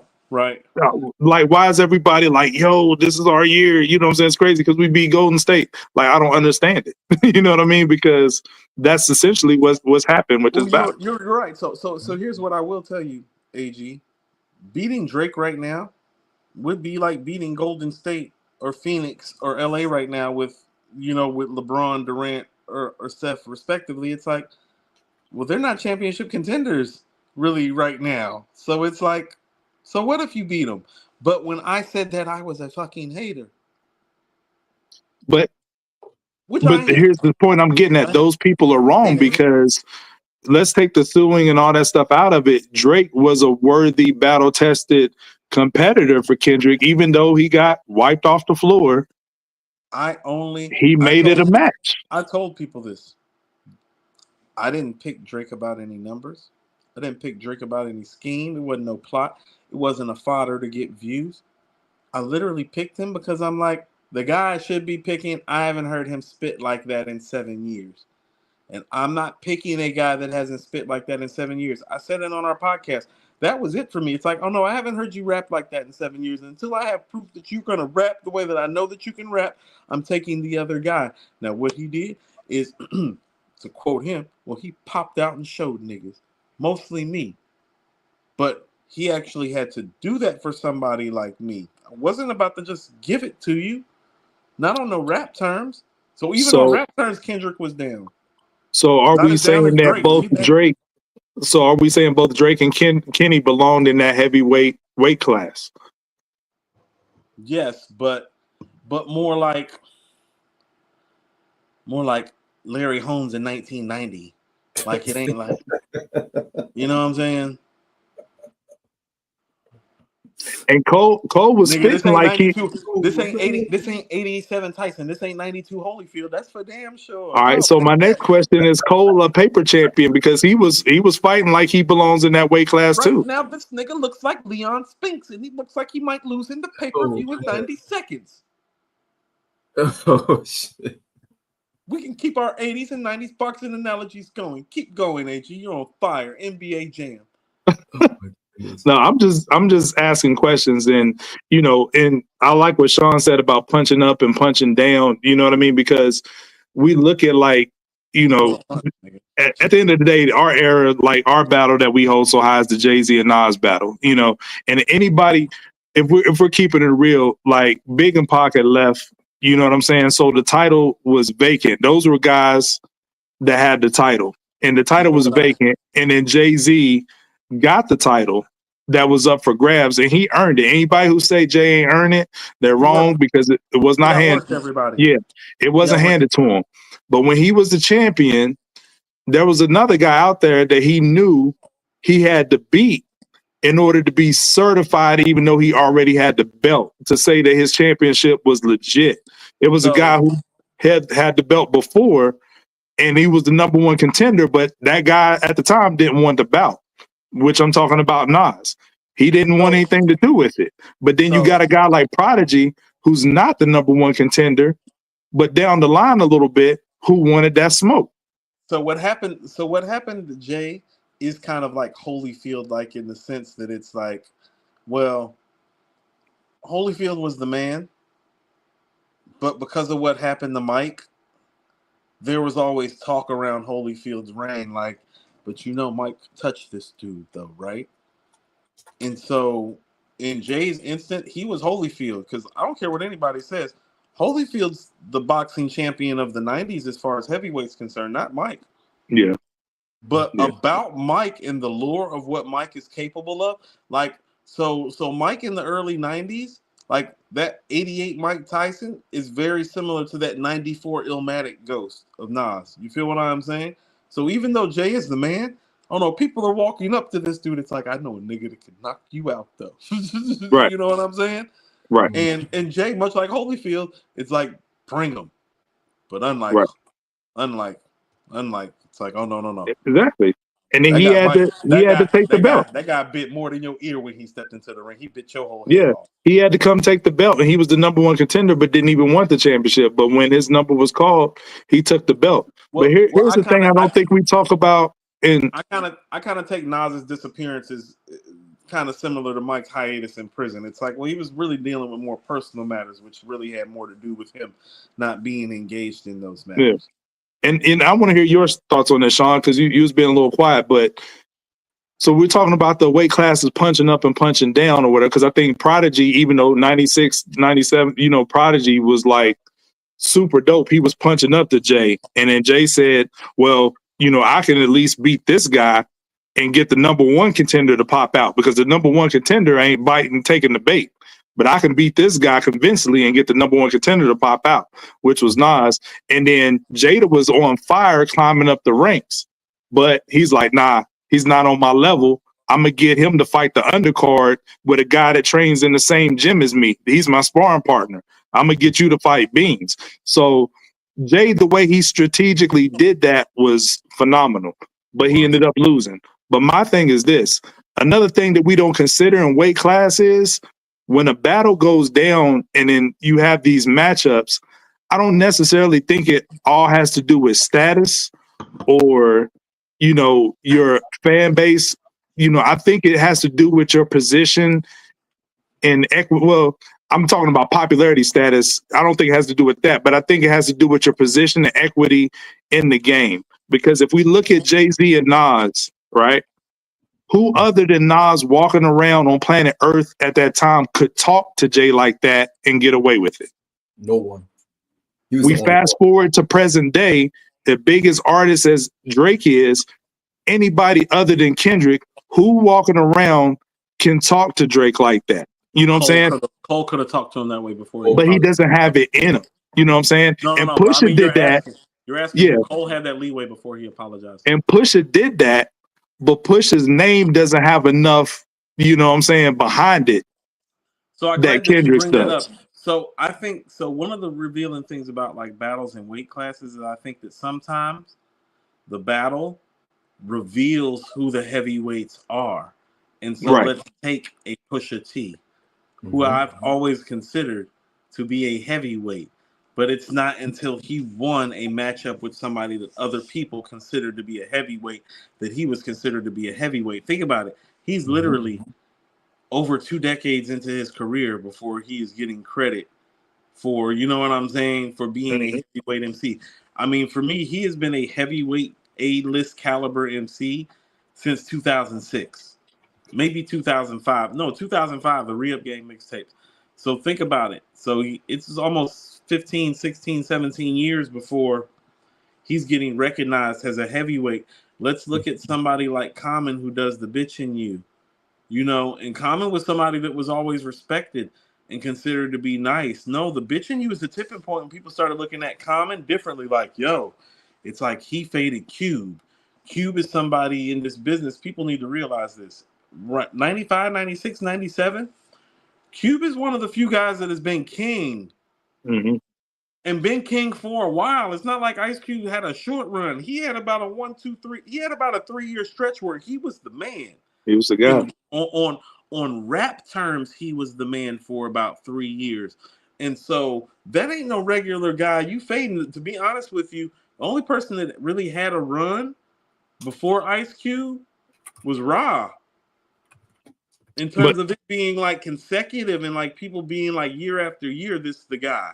Nobody else had done that before Cube. So Common fading Cube is actually what gave Common some of his heavyweight stripes. And on paper, that's a matchup that you wouldn't even want to see, but it ended up being a great battle. It's a great matchup. But when you what you got to say, Sean? I agree with everything because the thing that's different now, guys, if you look at the landscape then, because we forget about DMX and how, you know, massive X was and his run, right? And you're talking about the landscape of everything at that time. Like to your point, Coop, it's all about the popular vote when it comes to that. If you a heavyweight fighting another heavyweight, think about who the champ is, who has the title. If it goes to the final round and it's up to the judges are going to lean towards the person who has the title. They're going to go to the popular vote unless you unanimously or knock that person out a few times. If it's too close to call, they're going with the champ. And that's what we see a lot of times. I think the thing, to your point, AG, when you talked about Prodigy, we saw what Prodigy was able to do with Pop, right? We saw what he did on what's the name of the song? Drop a Gem on him. We saw what he was able to do with Pop, but what did it really do to Pop? It didn't matter. What did it really do to Pop? It didn't matter. It didn't matter. It didn't matter. And it's one of it just didn't matter. And it's one of my 5 favorite diss records, and I think it's way better than Hit 'Em Up. And I think it's way better than Hit 'Em Up. It doesn't matter. It's more skate, but it goes back to the popular vote. For me, it's not direct enough. Unless you're saying names, you know, it's not. But you know what it is, right? Yeah. No, I like the fact that they didn't say his name. Right. That to me that made it a little bit more off because you know what we're talking about. We mentioned in every fragment of things that were out there about you. Like when he's like straight to it. Yeah, like when Havoc says "kick that thug shit" Vibe magazine on some love shit. It's like, which was true. Which was true. You don't know who if you had that Vibe magazine, his tone was totally different. No, right, the house you got they'd have. stuffed in. You think getting shot in your head is enough? But then, I mean, you don't have to say my name if you're saying all these things, right? Yeah. No, they took some great shots at him. Phenomenal Okay, shots. but here's the thing about it, and this is what I mean about the level of it. Well, we found out that as much as we love Mobb Deep, that's when I found out how big Tupac was. Because I loved Pac, but I love me some Mobb Deep too. And I actually thought in my young mind that it was a battle. And the streets let me know that's not even registering to a Tupac. And I'm thinking like, oh, but that was the younger me that didn't understand. It's like, oh no, this dude just got done selling 1 million records on his first album, double platinum on his second album, and is now currently selling 4 million records. Mobb Deep is barely going gold. Barely. So he wasn't. Barely. So now, like they selling about 550,000 records, 600,000 copies. They ain't even pushing 750, getting like closer to 1 million. Like they going gold. This nigga Pac is going gold in 2 weeks. Pac controlled the popular vote. It goes right back to Push and Drake. Push had the most scathing diss record out of anyone who's ever dissed Drake. But the popular vote at that time was still going to Drake. So yeah, it wasn't as damaging as it should have been. So here's where the game has softened up though. Pusha T winning is proof that the game is softened up. That's not supposed to happen. See, the reason why the mob shot didn't register, oh no, it wasn't about the quality of the shot. It was about the quality of the artist they took the shot at. The artist that they took a shot at was a cultural hip-hop icon who also happened to be one of our best voices, one of our best deliveries, one of our best song makers, one of our most hit makers, our most thought-provoking and thought-stirring artist. He's all of those things, and we did not realize he was all those things until people started to take shots at him, and it was bouncing off like the nigga had a bulletproof vest on. Boom, boom, boom, boom, boom. It wasn't even absorbing the bullets. This type of vest, it's like bounce off. It ain't even sucking the bullet up. It bounced right off like it was nothing. He absorbed it. Because he was still putting out. He's like hits. I'm Tupac. I'm still putting out hits. So I'm like, think about this. Over what's being hit at me at this point. Think about this. He talking about Jay-Z and Mobb Deep like they small time in '96. Like he talking about Nas the ringleader. Like they look like Mobb Deep and Jay are little niggas to Tupac. He's just thinking about Big and Nas. He's like, you niggas little with me. You're small. Yeah. Go play somewhere. Don't one of you niggas have sickle cell or something? I was like, did he say that on record? Yeah, that was wild. Don't one of you niggas have sickle cell or something? Yeah, like, 15-year-old me was like, it was the casual manner in which he said it, fellas. It's like he said it like it was nothing. It's like, yeah, it ain't nothing. I'm dismissing it. Yeah, I'm dismissing it. Like, it's like no one of you little niggas got sickle cell or something. Like, you're saying, shouldn't you be in a hospital somewhere instead of fucking with a nigga like? Yeah, I mean, it was crazy because like 15-year-old me, like we didn't know, like I didn't know that much about sickle cell. That made me like, because I think T-Boz was dealing with that around the same time too. Correct. Yeah, you know what I'm saying. And I'm like, once I found out what that was and what he was dealing with, and Pop said that, I was like, yo, he just does not care. The gloves is off. I knew about sickle cell because of T-Boz, because she was my favorite member of TLC. Yeah. But for to your point, Sean, I'm glad you said the popular vote and going to the scorecards, if it closes, always goes to the more popular person. That's why this battle with Kendrick and Drake is an anomaly. Because here's why.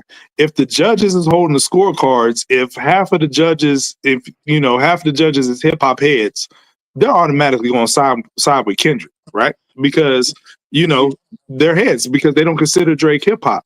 But Drake being the one who has the popular vote, most of his fan base is made up of casual fans that would go on the next thing smoking. So they flip-flopped on him for Kendrick. No, AG, that's not what I think they did. Listen to what I'm about to tell you. Drake's fan base is bigger. But what this battle really showed us is that Kendrick's hip-hop fan base is bigger. Oh, we knew that going in, though.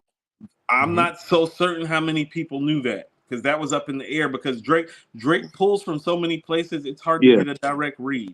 That's true. But this read gave us the real read that it's like, oh no, Kendrick got more hip-hop fans than Drake got. Right. and the scorecards reveal that. But I wouldn't even go to assume that Drake has more hip hop fans than Kendrick. I would never even assume that. No, see, how about this? Because of the numbers that Drake does, I did assume that it was comparable. Like, how about this? Drake used to doing 30 million streams. And so I did assume that about 10 million of those were hip hop fans. Oh no. Kendrick got 10 million hip hop streaming fans. Drake only got about 5. Yeah. But a lot of the people that's rocking with a lot of people that's rocking with Kendrick now don't even listen to hip hop like that. You know what I'm saying? They, just listen to Kendrick. Going on with Drake. That's why it's like the main thing Kendrick exposed is like, oh, you know what Kendrick exposed? Kendrick kind of exposed something that Cannabis tried to expose about LL when he said 99% of your fans wear high heels. Mm-hmm. That's really what Kendrick did with this. He actually exposed the fact that it's like, oh, no. LL actually had hip-hop fans. Radio, I'm Bad, Jingle. You know what I'm saying? LL had a core hip-hop base that Cannabis couldn't deny outside of the ladies. Not so sure about Drake. Where's Drake's core hip-hop base? Because think about this. He is very much like LL, but he don't have no fucking radio. He don't have those. Mama said knock you out. He don't have those like that. He got 0 to 100. But that is not Mama said knock you out. Yeah. I got one more question, then we can slide to the press play. But I told Sean this behind the scenes, so you can chime in, Sean, if you want. But Coop, I want to get your insight. I was having a conversation with my homie, and then he sent me a clip of Exhibit. Exhibit was on Drink Champs, and he was talking about the Kendrick and Drake battle, and he was like, "Yo, basically Kendrick got heavily underestimated by Drake because Drake kept, antagonizing him, right?" Yes. And he said that he should have known better than that when dealing with Kendrick, right? Yes. So my homie was like, and he's a big time Drake fan, but he was just like, he never bought into the whole boogeyman thing because he said, I didn't have any evidence of that prior to this. Me neither. And then he said that, like, okay, now with him demolishing Drake, he said, I still don't think Kendrick is that battle tested as people give him credit for. And I said, what do you mean? And he was just basically like, well, he got this one battle under his belt, but my rebuttal was like, when you win in this convincing fashion, then you're automatically battle tested. Nas wasn't even really in no battles until Ether, and then what he did to Jay, it's like, oh, you certified at that point. But Nas, but to his point though, he was like, I don't get why Exhibit is saying that Drake should have known better. So we're talking about who has the belt at the time. Drake had the belt. So he said, if you're walking around and you're the giant and you're the champion, what do you mean by you should have known better? I'm like, granted, he did underestimate Kenny, yes. But if you're the champion, you ain't worried about nobody like that. So why should he like know better when it comes to Kendrick? Because let me say this real quick. Because he was like, if I've never been in a fight before, it's easy to play Monday morning quarterback. Like if I've never been in a fight before, and then somebody tests me one day, and then I knock that nigga out, and then everybody on the street saying like, yo, he should have known better than to try AG. Like, but there was no evidence prior to that to go off of. So this is what I mean. When people are talking about, well, Kendrick is the boogeyman, I'm like, show me the boogeyman. Because I don't see the boogeyman. Now, here's what I was saying, and I meant this shit. It's like, oh no, I watched Beanie Siegel go against Jadakiss while Jadakiss was in his prime with Rough Riders and the Locks and DMX and everything backing them, and Siegel still walked into the room and was like, I don't give a fuck. Mm-hmm. Like that type of ethos, you know what I'm saying? That's what takes you places in hip hop. Kendrick had no evidence like that. Like going up against Drake. I think people try to reference Control as that evidence. That's not enough evidence. That's why I'm bringing it up. That's why bringing the Siegel Kiss thing back again. It's like, oh no, Siegel went at Kiss. Like when Kiss had resources, ammo, Rough Riders are the hottest thing in the industry. Kiss is the hottest MC in New York. It's like Drake didn't have any of that adversity with Kendrick going up against him, and that's how I know that he took it lightly. He did think it was about to be slight work, and he got slighted. But and that's true. That's true, but to his point was, if you're on top, you should never underestimate any enemy. That's rule number one. But his Art of whole war. point was, not that I agree, but if you're on top, saying somebody should have known better is kind of like an oxymoron. You know what I'm saying? Because you're the top dog. Should always assume that there's somebody that wants your spot. You should behave as such. Yeah. But to my point earlier, Kendrick was one of the only people that could talk to Drake the way he did. Nas was one of the only people that could talk to Jay the way he did. And, you know, Nas is younger than Jay, but he sunned him on Ether. But can't nobody else get away with that at that time. No, I was about to say, Unless you Jazz O. like, no, I'm about to say Jazz it actually would have had to have been a Kane. Yeah. Yeah. Yeah. So nobody can talk to him like that. Oh no, I took you on tour, and I'm Kane. Don't play with me. Right. Yeah, it would have had to been like one of those types of things, and that's not Kane's style. Kane wouldn't have done that. So, no. I don't know, AG. We running 3 hours deep already. Are y'all sure y'all don't just want to do put the press play up on socials, and we can run it real quick. It'll just take a couple minutes. All right. I'm actually gonna like forego my press play so we can kind of like get through it because we're already at 3 hours and 5 minutes. But you can check out our press play on socials, on all of our channels: Instagram, Twitter, Facebook. AG, I'm gonna let you go ahead and kick it off on what your motif. Okay. Real quick, you know, we talked about how Beans, you know, always push Jay, but I'm gonna go a different direction. You know what I'm saying? Somebody who done collaborated with Jay even more so than Beans is Kanye West. And before people go crazy in the chat, I'm not saying in any way, shape, form, or fashion that Kanye is on Jay's level as an MC, but in still a lot of ways, Kanye did push Jay when they were on tracks together. And one way that Jay always got over on a lot of people on tracks was out swagging them, more charismatic and so forth. You know what I'm saying? If he wasn't getting in the super lyrical bag. But interestingly enough, with Kanye, he couldn't do that all the time because Kanye is somebody with just as much charisma. But I'm going to highlight Kanye's progression, you know, with my press play tracks to being able to hang with Jay. So first up, I got Never Let Me Down off of College Dropout.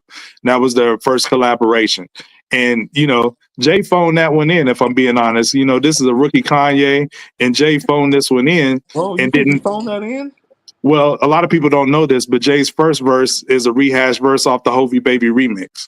So, you know, and then he got the, you know, the second verse come through on there. So what I'm saying is, you know, this is an early Kanye, so Jay didn't have to put forth no effort. He said, I'm just going to throw an old verse on this to, you know, to wash you a little bit. So, you know, but dope track, dope collab. So next, you know, you come to Late Registration and we got the Diamonds remix. And I tell you what, Jay obliterated Kanye on this. Has one of Jay's best quotables. I'm a businessman. I'm not a businessman. I'm a businessman. You know, one of his most quotable lines ever. Kanye even referenced it on Big Brother. He said, the Diamonds remix, I swore I spazzed till Big Brother came through and whooped my ass. Like, you know, it is what it is. Jay was still that guy. You come through a little bit later, you know what I'm saying? We get to Run This Town on Jay's Blueprint 3. And I always thought that this was a revenge verse for Kanye because I think this was the first time that Kanye got Jay on a record. Kanye absolutely spazzed on Run This Town. Hold on. This is before or after Watch the Throne? Before. Okay. Yeah. Before. This is 09. Okay, yeah, this is the coming out party. This is when Ye smashed him. Because this verse, this is one of Ye's best verses. Yes, and I always thought this was retribution for Diamond's remix. Like, yo, I'm not gonna let you do that to me again, big bro. You know what I'm saying? We're gonna go out on this basketball hoop, and I'm gonna show you how I improved my game. So that's what that was. And then by this time, a year later, you get to Dark Fantasy, where you're not really, you know, kind of scoffing at Kanye next to the likes of spitters like Saha the Prince, Pusha T, and Jay-Z. Kanye hold his own on this track. I would still say Jay got the better verse on this track, but Kanye is holding his own on there. So, but my favorite is Pusha on here. My favorite is Push too. I think Kanye has the worst verse on this song, but that's not saying. But he's not out of place on here, is what I'm saying. He's still, you know, it's doing his thing. thing. To be out of place, but I can't front. Like, how about this? Sci-Hi, Jay, and Pusha's verse are all bar seminars. Kanye's is not. That's fair. But Kanye got Jay on Monster on the same album, but I didn't include that here. Yeah, I don't So like Jay's verse on Monster. nah, it was crazy. Ghouls, goblins. Nah, all right. And for my last joint, I got Murder to Excellence, which I personally think is their best collaboration. Not as far as like big record or whatever. I just think as far as lyrically sound and them going back and forth on the content. If you listen to Watch the Throne, how it runs, it's a lot of like high end, you know what I'm saying, like luxury rap, like stunting bars. And then you get to this track and the way they're spitting and the subject matter, you know what I'm saying, about the black plight and everything. I think this is the best collaboration where they're on equal footing, you know, as far as the concept and lyrical prowess. So that's my press play. No Otis?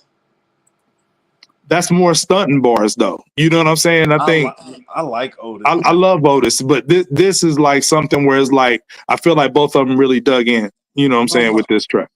No, I hear what you're saying. Murder to Excellent is going to be like the hip hop head selection of tracks. Mm-hmm. I just don't know if like in a vacuum it's better than Otis because their chemistry on Otis is crazy. The back and forth is wild. Yeah, the back and forth is wild on there. It's like, oh no, it's like I'm gonna give Jay this. Jay rhymes back and forth great with Big, with Beans, and with Ye, and that's hard to do. That is three totally different dudes with three totally different styles, and Jay picks it up seamlessly. And I will give that's fair. Otis is more quick in and out, where nobody really has a chance to like gain steam and go off. You know what I mean? See, so like the MGM is my favorite, Ghost and Ray back and forth. So it's like I like that in and out short. Okay. Boom, boom, boom. Like that's my shit. So okay, that would be my only pushback is that I feel like maybe Otis could fit in there somewhere. I think the concept was what puts it over the edge to me because I think the writing on there is just, you know, it's great writing. Writing on Murder to Excellence is better. Yes. All right. So I'm gonna keep mine very brief as well for the time. I wanted to do. We went back and forth a lot on this. We were talking about the Beans and Jay, you know, situation where, you know, Beans cleared Jay on different joints, and we didn't want to rehash that because a lot of people were talking about that. So I wanted to talk about the elevation of two artists when they collab, and I wanted to go with Nas and Prodigy. Again, anytime you got Nas and Prodigy on an album, on a song, it was always something special. They always pushed each other, but they didn't have a lot of songs that they were just them two. So I pulled from different areas. The first one, of course, you got to go with It Was Written album, and you got to go with when they first started off with Live Nigga Rap. One of my favorite joints off the album. I felt like Nas got Prodigy on this one. Yes. Nas got everybody on it. He was just in a different pocket. And again, I think you don't get that part of Nas if you don't have Prodigy on there barking up that tree as well. Nigga said, we like a smooth fat but tougher than Barges. Yeah, when he said that, I was like, I'm out. I'm out. He was in his grimy bag, you know, Queens, you know, the Thross neck, heads bop. I said, like when he rhymed that with Mausoleum, putting niggas in mausoleums, Queens, the Thross neck, heads bop. I said, like that bar right there, the rhyming and the tap. I actually think that's probably his most underrated verse on It Was Written. Like people don't talk about that verse. It's his most underrated verse. And to your point, Sean, how he attacks the track, he don't have as much bite on all the tracks like that unless Prodigy's there.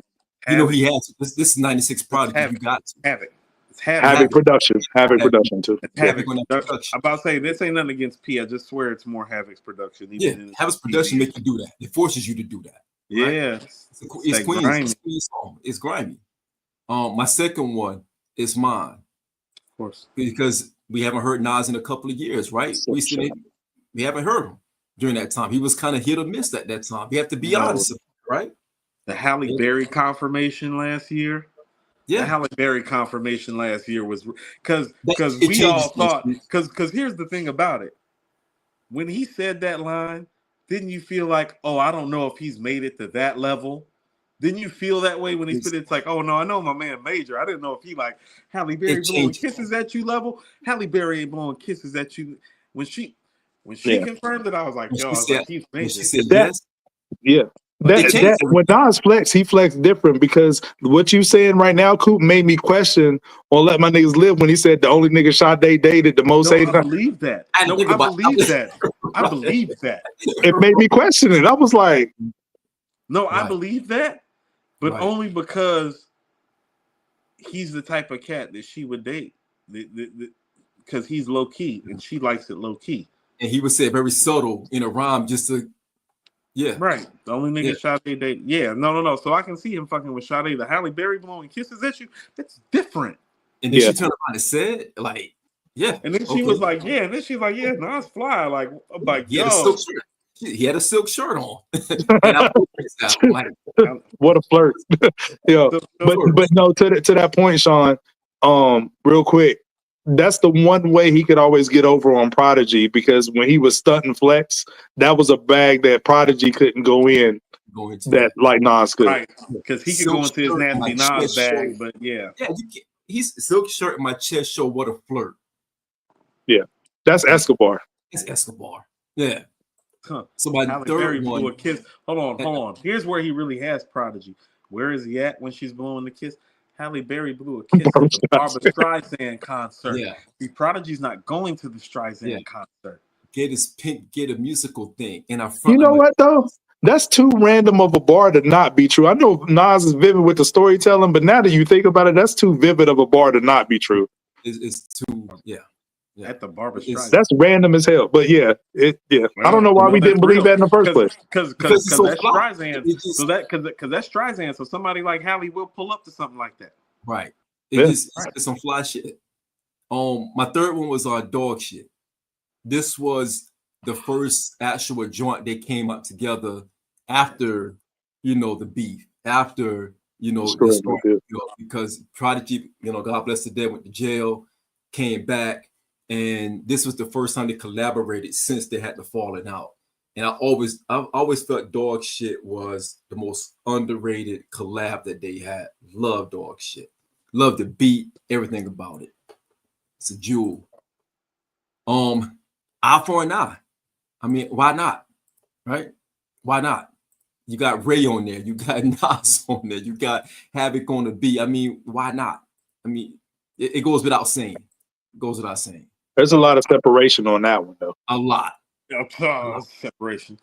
I think so. So the bag that he's in, people don't talk about the 95 bag. So people always talk about. Just talked about this. Yeah. No. People always talk about how Big smoothed out his delivery in 95. Or you're noticing Nas did the same thing in 95. Look at the approach to the verses. Like different. His verse run in 95 is my favorite verse run because of the way that he approached the verse run. He's not talking loud on any of the records. He's not talking loud on Fast Life, More Money, More Murder, I for an I verb. He's not a drug dealer's dream. Stash cream, keys on a triple beam, 500 SL gleam, 95 nickel gleam, condominium, thug dressed like a gentleman, tailor-made ostrich, Chanel for my women friend. Oh, that's just as silky as the shit that Frank White is saying at the same time. Good point. And verbal intercourse is the best, but actually, out of all those, More Money, More Homicide is my favorite. I think that delivery is crazy. Yeah, that's what I'm saying. Like his flows on the 95 run. Yeah, eye for an eye. Yeah, and Sean talk about his voice. You know what I'm saying? The pause. I texted AG last Saturday, I think. I said, bro, Nas' voice in 95 is the best voice that he's ever had. Yes. Period. Because the smoothness. Because he kills you with clarity and with softness. He doesn't have to speak loud to kill you. These other guys have to speak loud. He can kill you with his calm voice.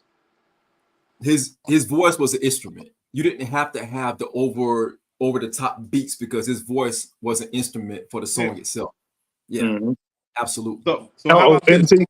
How he raps on 95 is how I feel like he's rapping on The Message and Take It in Blood. That's the same tone. Where it's like guys just rapping at such a rapid fire place, you forget how velvety smooth, like his voice is just like confidence floating. It's a confidence. Floating. Just boom, boom, boom. You know what lends to y'all's point? I'm glad y'all said that. What lends to y'all's point the most in 95, we didn't even bring it up. It's Fast Life. Because who rhymes with No, I more said Fast fervor Life. and okay. Who rhymes with more fervor and energy than G-Rap? No, that's what I mean. So that At made that him look, clip. But and that was actually the first feature from that run. So that might have been where he no, got it the was fire. I-49 was first. I-49 was first in this run. Fast like came out in the summertime, like late summer, When did I-4 come out? April. Okay, because I felt like it's about the same time. Okay, but I Yeah, mean, but when he's like, I got guns from Italy, smoke trees considerably. yeah. Think about how G-Rap's rapping before he comes in there. It is the closest thing that you have to probably a Rakim and Cool G-Rap collaboration because it is very much a Rakim style, measured, musical, cadence and flow on Fast. But he's able to hang with G-Rap just being smooth and cool when G-Rap is like punching. You know what I mean? Like, it's Kane great. used to have to do the same thing. Yeah, you got to. Yeah. Alongside that guy. Yeah, you're not about to beat G-Rap like on like, you know what I'm saying, like you're not about to win that fight. So it's like you gotta kind of approach it the way Kane approached it. Kane was always more measured than G-Rap. That's where he won. That's what Nas does on Fast. He had to. Yeah, but 95 Nas voice to me is the best voice he's ever had. Top notch. And my last one is Nas and Prodigy Self-Conscious. This is actually the only song they actually did just them two. And as much as I like this song, I also have a different feeling about it. I'm indifferent about it as well. Because I wish it would have been a different beat. I wish it would have been a different selection of songs, especially for different beat. Yeah. Because this is the first time they actually did something just them two. Nobody else. Everything Are you else, not counting Family because Halves on the hook? Yeah, I'm talking about just them, mano a mano. Okay. Mano. I wanted them to go back and forth like a Ray and Ghost type thing. Gotcha. And I felt like the QB Finest album should have been that. Because I remember my OG back then told me that there was a track. It was Trading Bars, but never got to fruition. Because, But you got TikTok too, though. But I remember you were saying you think that was kind of like mailed in or whatever. But TikTok was mailed in. Yeah, TikTok. They weren't in the. Yeah. Imagine taking Find Your Wealth and Self-Conscious off of QB's Finest and putting it on Nostradamus. Nah, that'd be crazy. And taking off crazy. Like, matter of fact, you can keep Family, but take off like. I would take off. I don't love the intro. You can take off like. Take off Big Girl. Definitely taking off Big Girl. Yeah, I love Big Girl. Yeah. But the brilliance in this track is that I don't think people talk about enough. They both had different approaches to the same topic and both murdered it. Like the approach was very different. It was. So the way that it got explained to me is that this was Prodigy's track. It was. And that he just never finished it and just kind of left it in the yo one day. And Nas was like literally going through stuff one day and heard it and was like, I got it. Yeah. And that was how it happened. And he just came and sewed it up. The fact that it didn't have it. And it sounds like that. It sounds like that. And TikTok sounds like that. TikTok sounds like, they were different places, different times, no synergy, none of that. Them other records I just played, I just on show, you could tell the synergy was there. They were in the same studio, same time, listening to each other, and they gave the best to each other. Them other TikTok, nah, we're not together. Self-Conscious, kind of passing. I think by the time Prodigy and Nas had started sparring, I think Nas was probably in a different place as a star, and that's probably where the rift was.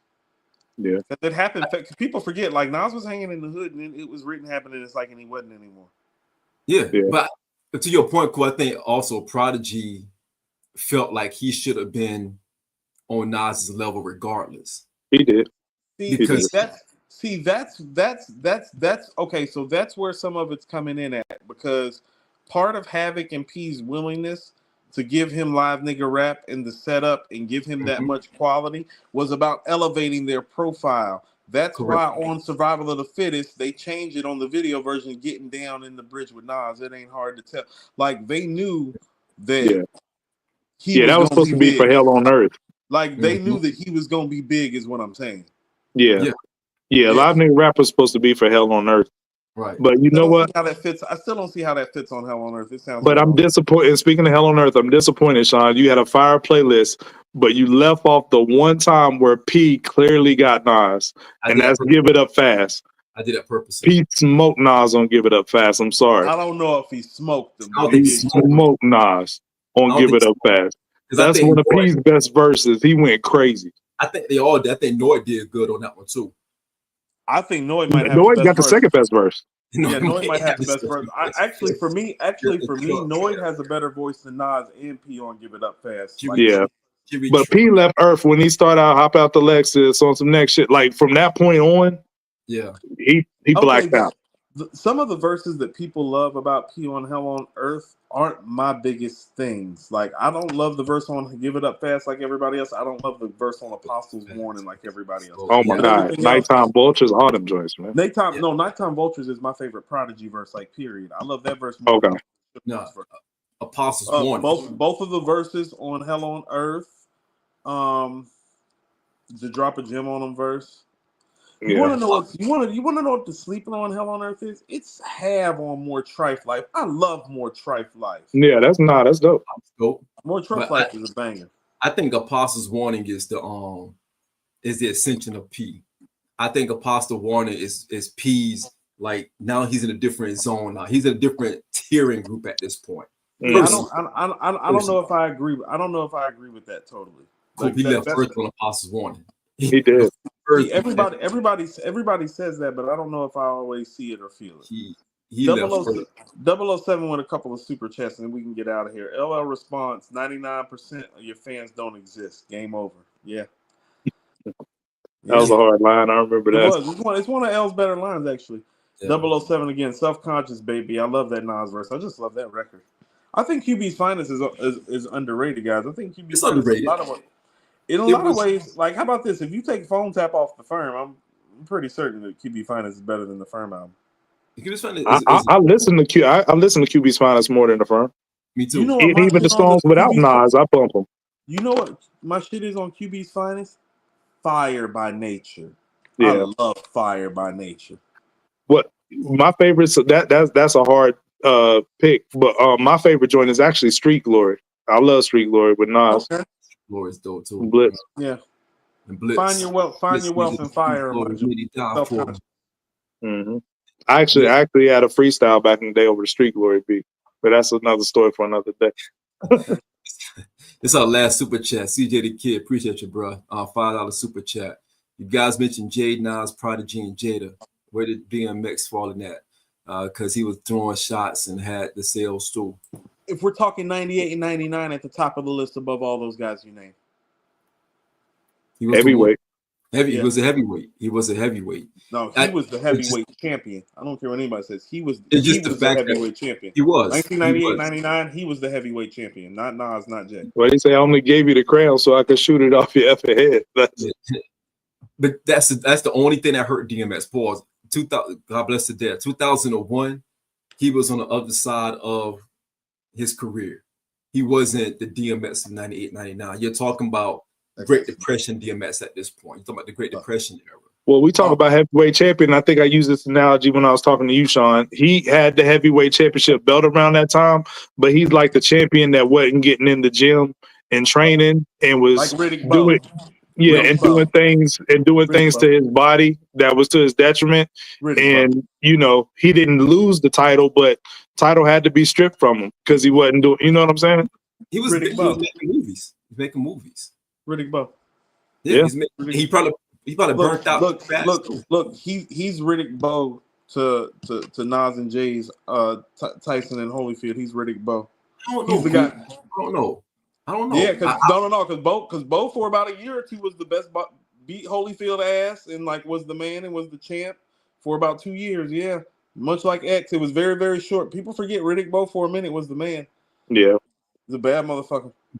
Yeah. But like you said, all the outside stuff, not taking care of himself outside of the gym, much like DMX not taking care of himself outside of the studio. Before a minute, about 93, 94, he was the man, even over Tyson and Holyfield. Yeah, then got stripped. Yeah. Because Then he was stripped, and he got his belt stripped, much like DMX. he was making movies and everything, man. I blame Swiss for that. He's making movies and Okay. we can't blame Swiss for everything. That's wild. That's wild how you just threw Swiss under the bus. We ain't even like Swiss ain't even. Tripe somewhere laughing right now. All right, we gotta get out of here. Time to go. Yo, we appreciate y'all. Like, share, subscribe. Thank you all for rocking with us all night. We had a lot of you guys in the chat all the way up until now, so we appreciate that. Continue to tap in with us. Like, share, subscribe, tell a friend to tell a friend. Join the Hip Hop Talks movement. Hip Hop Talks on Twitter. Hip Hop Talks on Discord, Facebook, and again, continue to show love to the movement. Tell friends, tell family, tell everybody. We love doing this. And we love y'all. So peace. We out. They love y'all. I don't. Yes. All right. Coop love y'all too. And don't forget, Coop is right. Always. Never forget that part.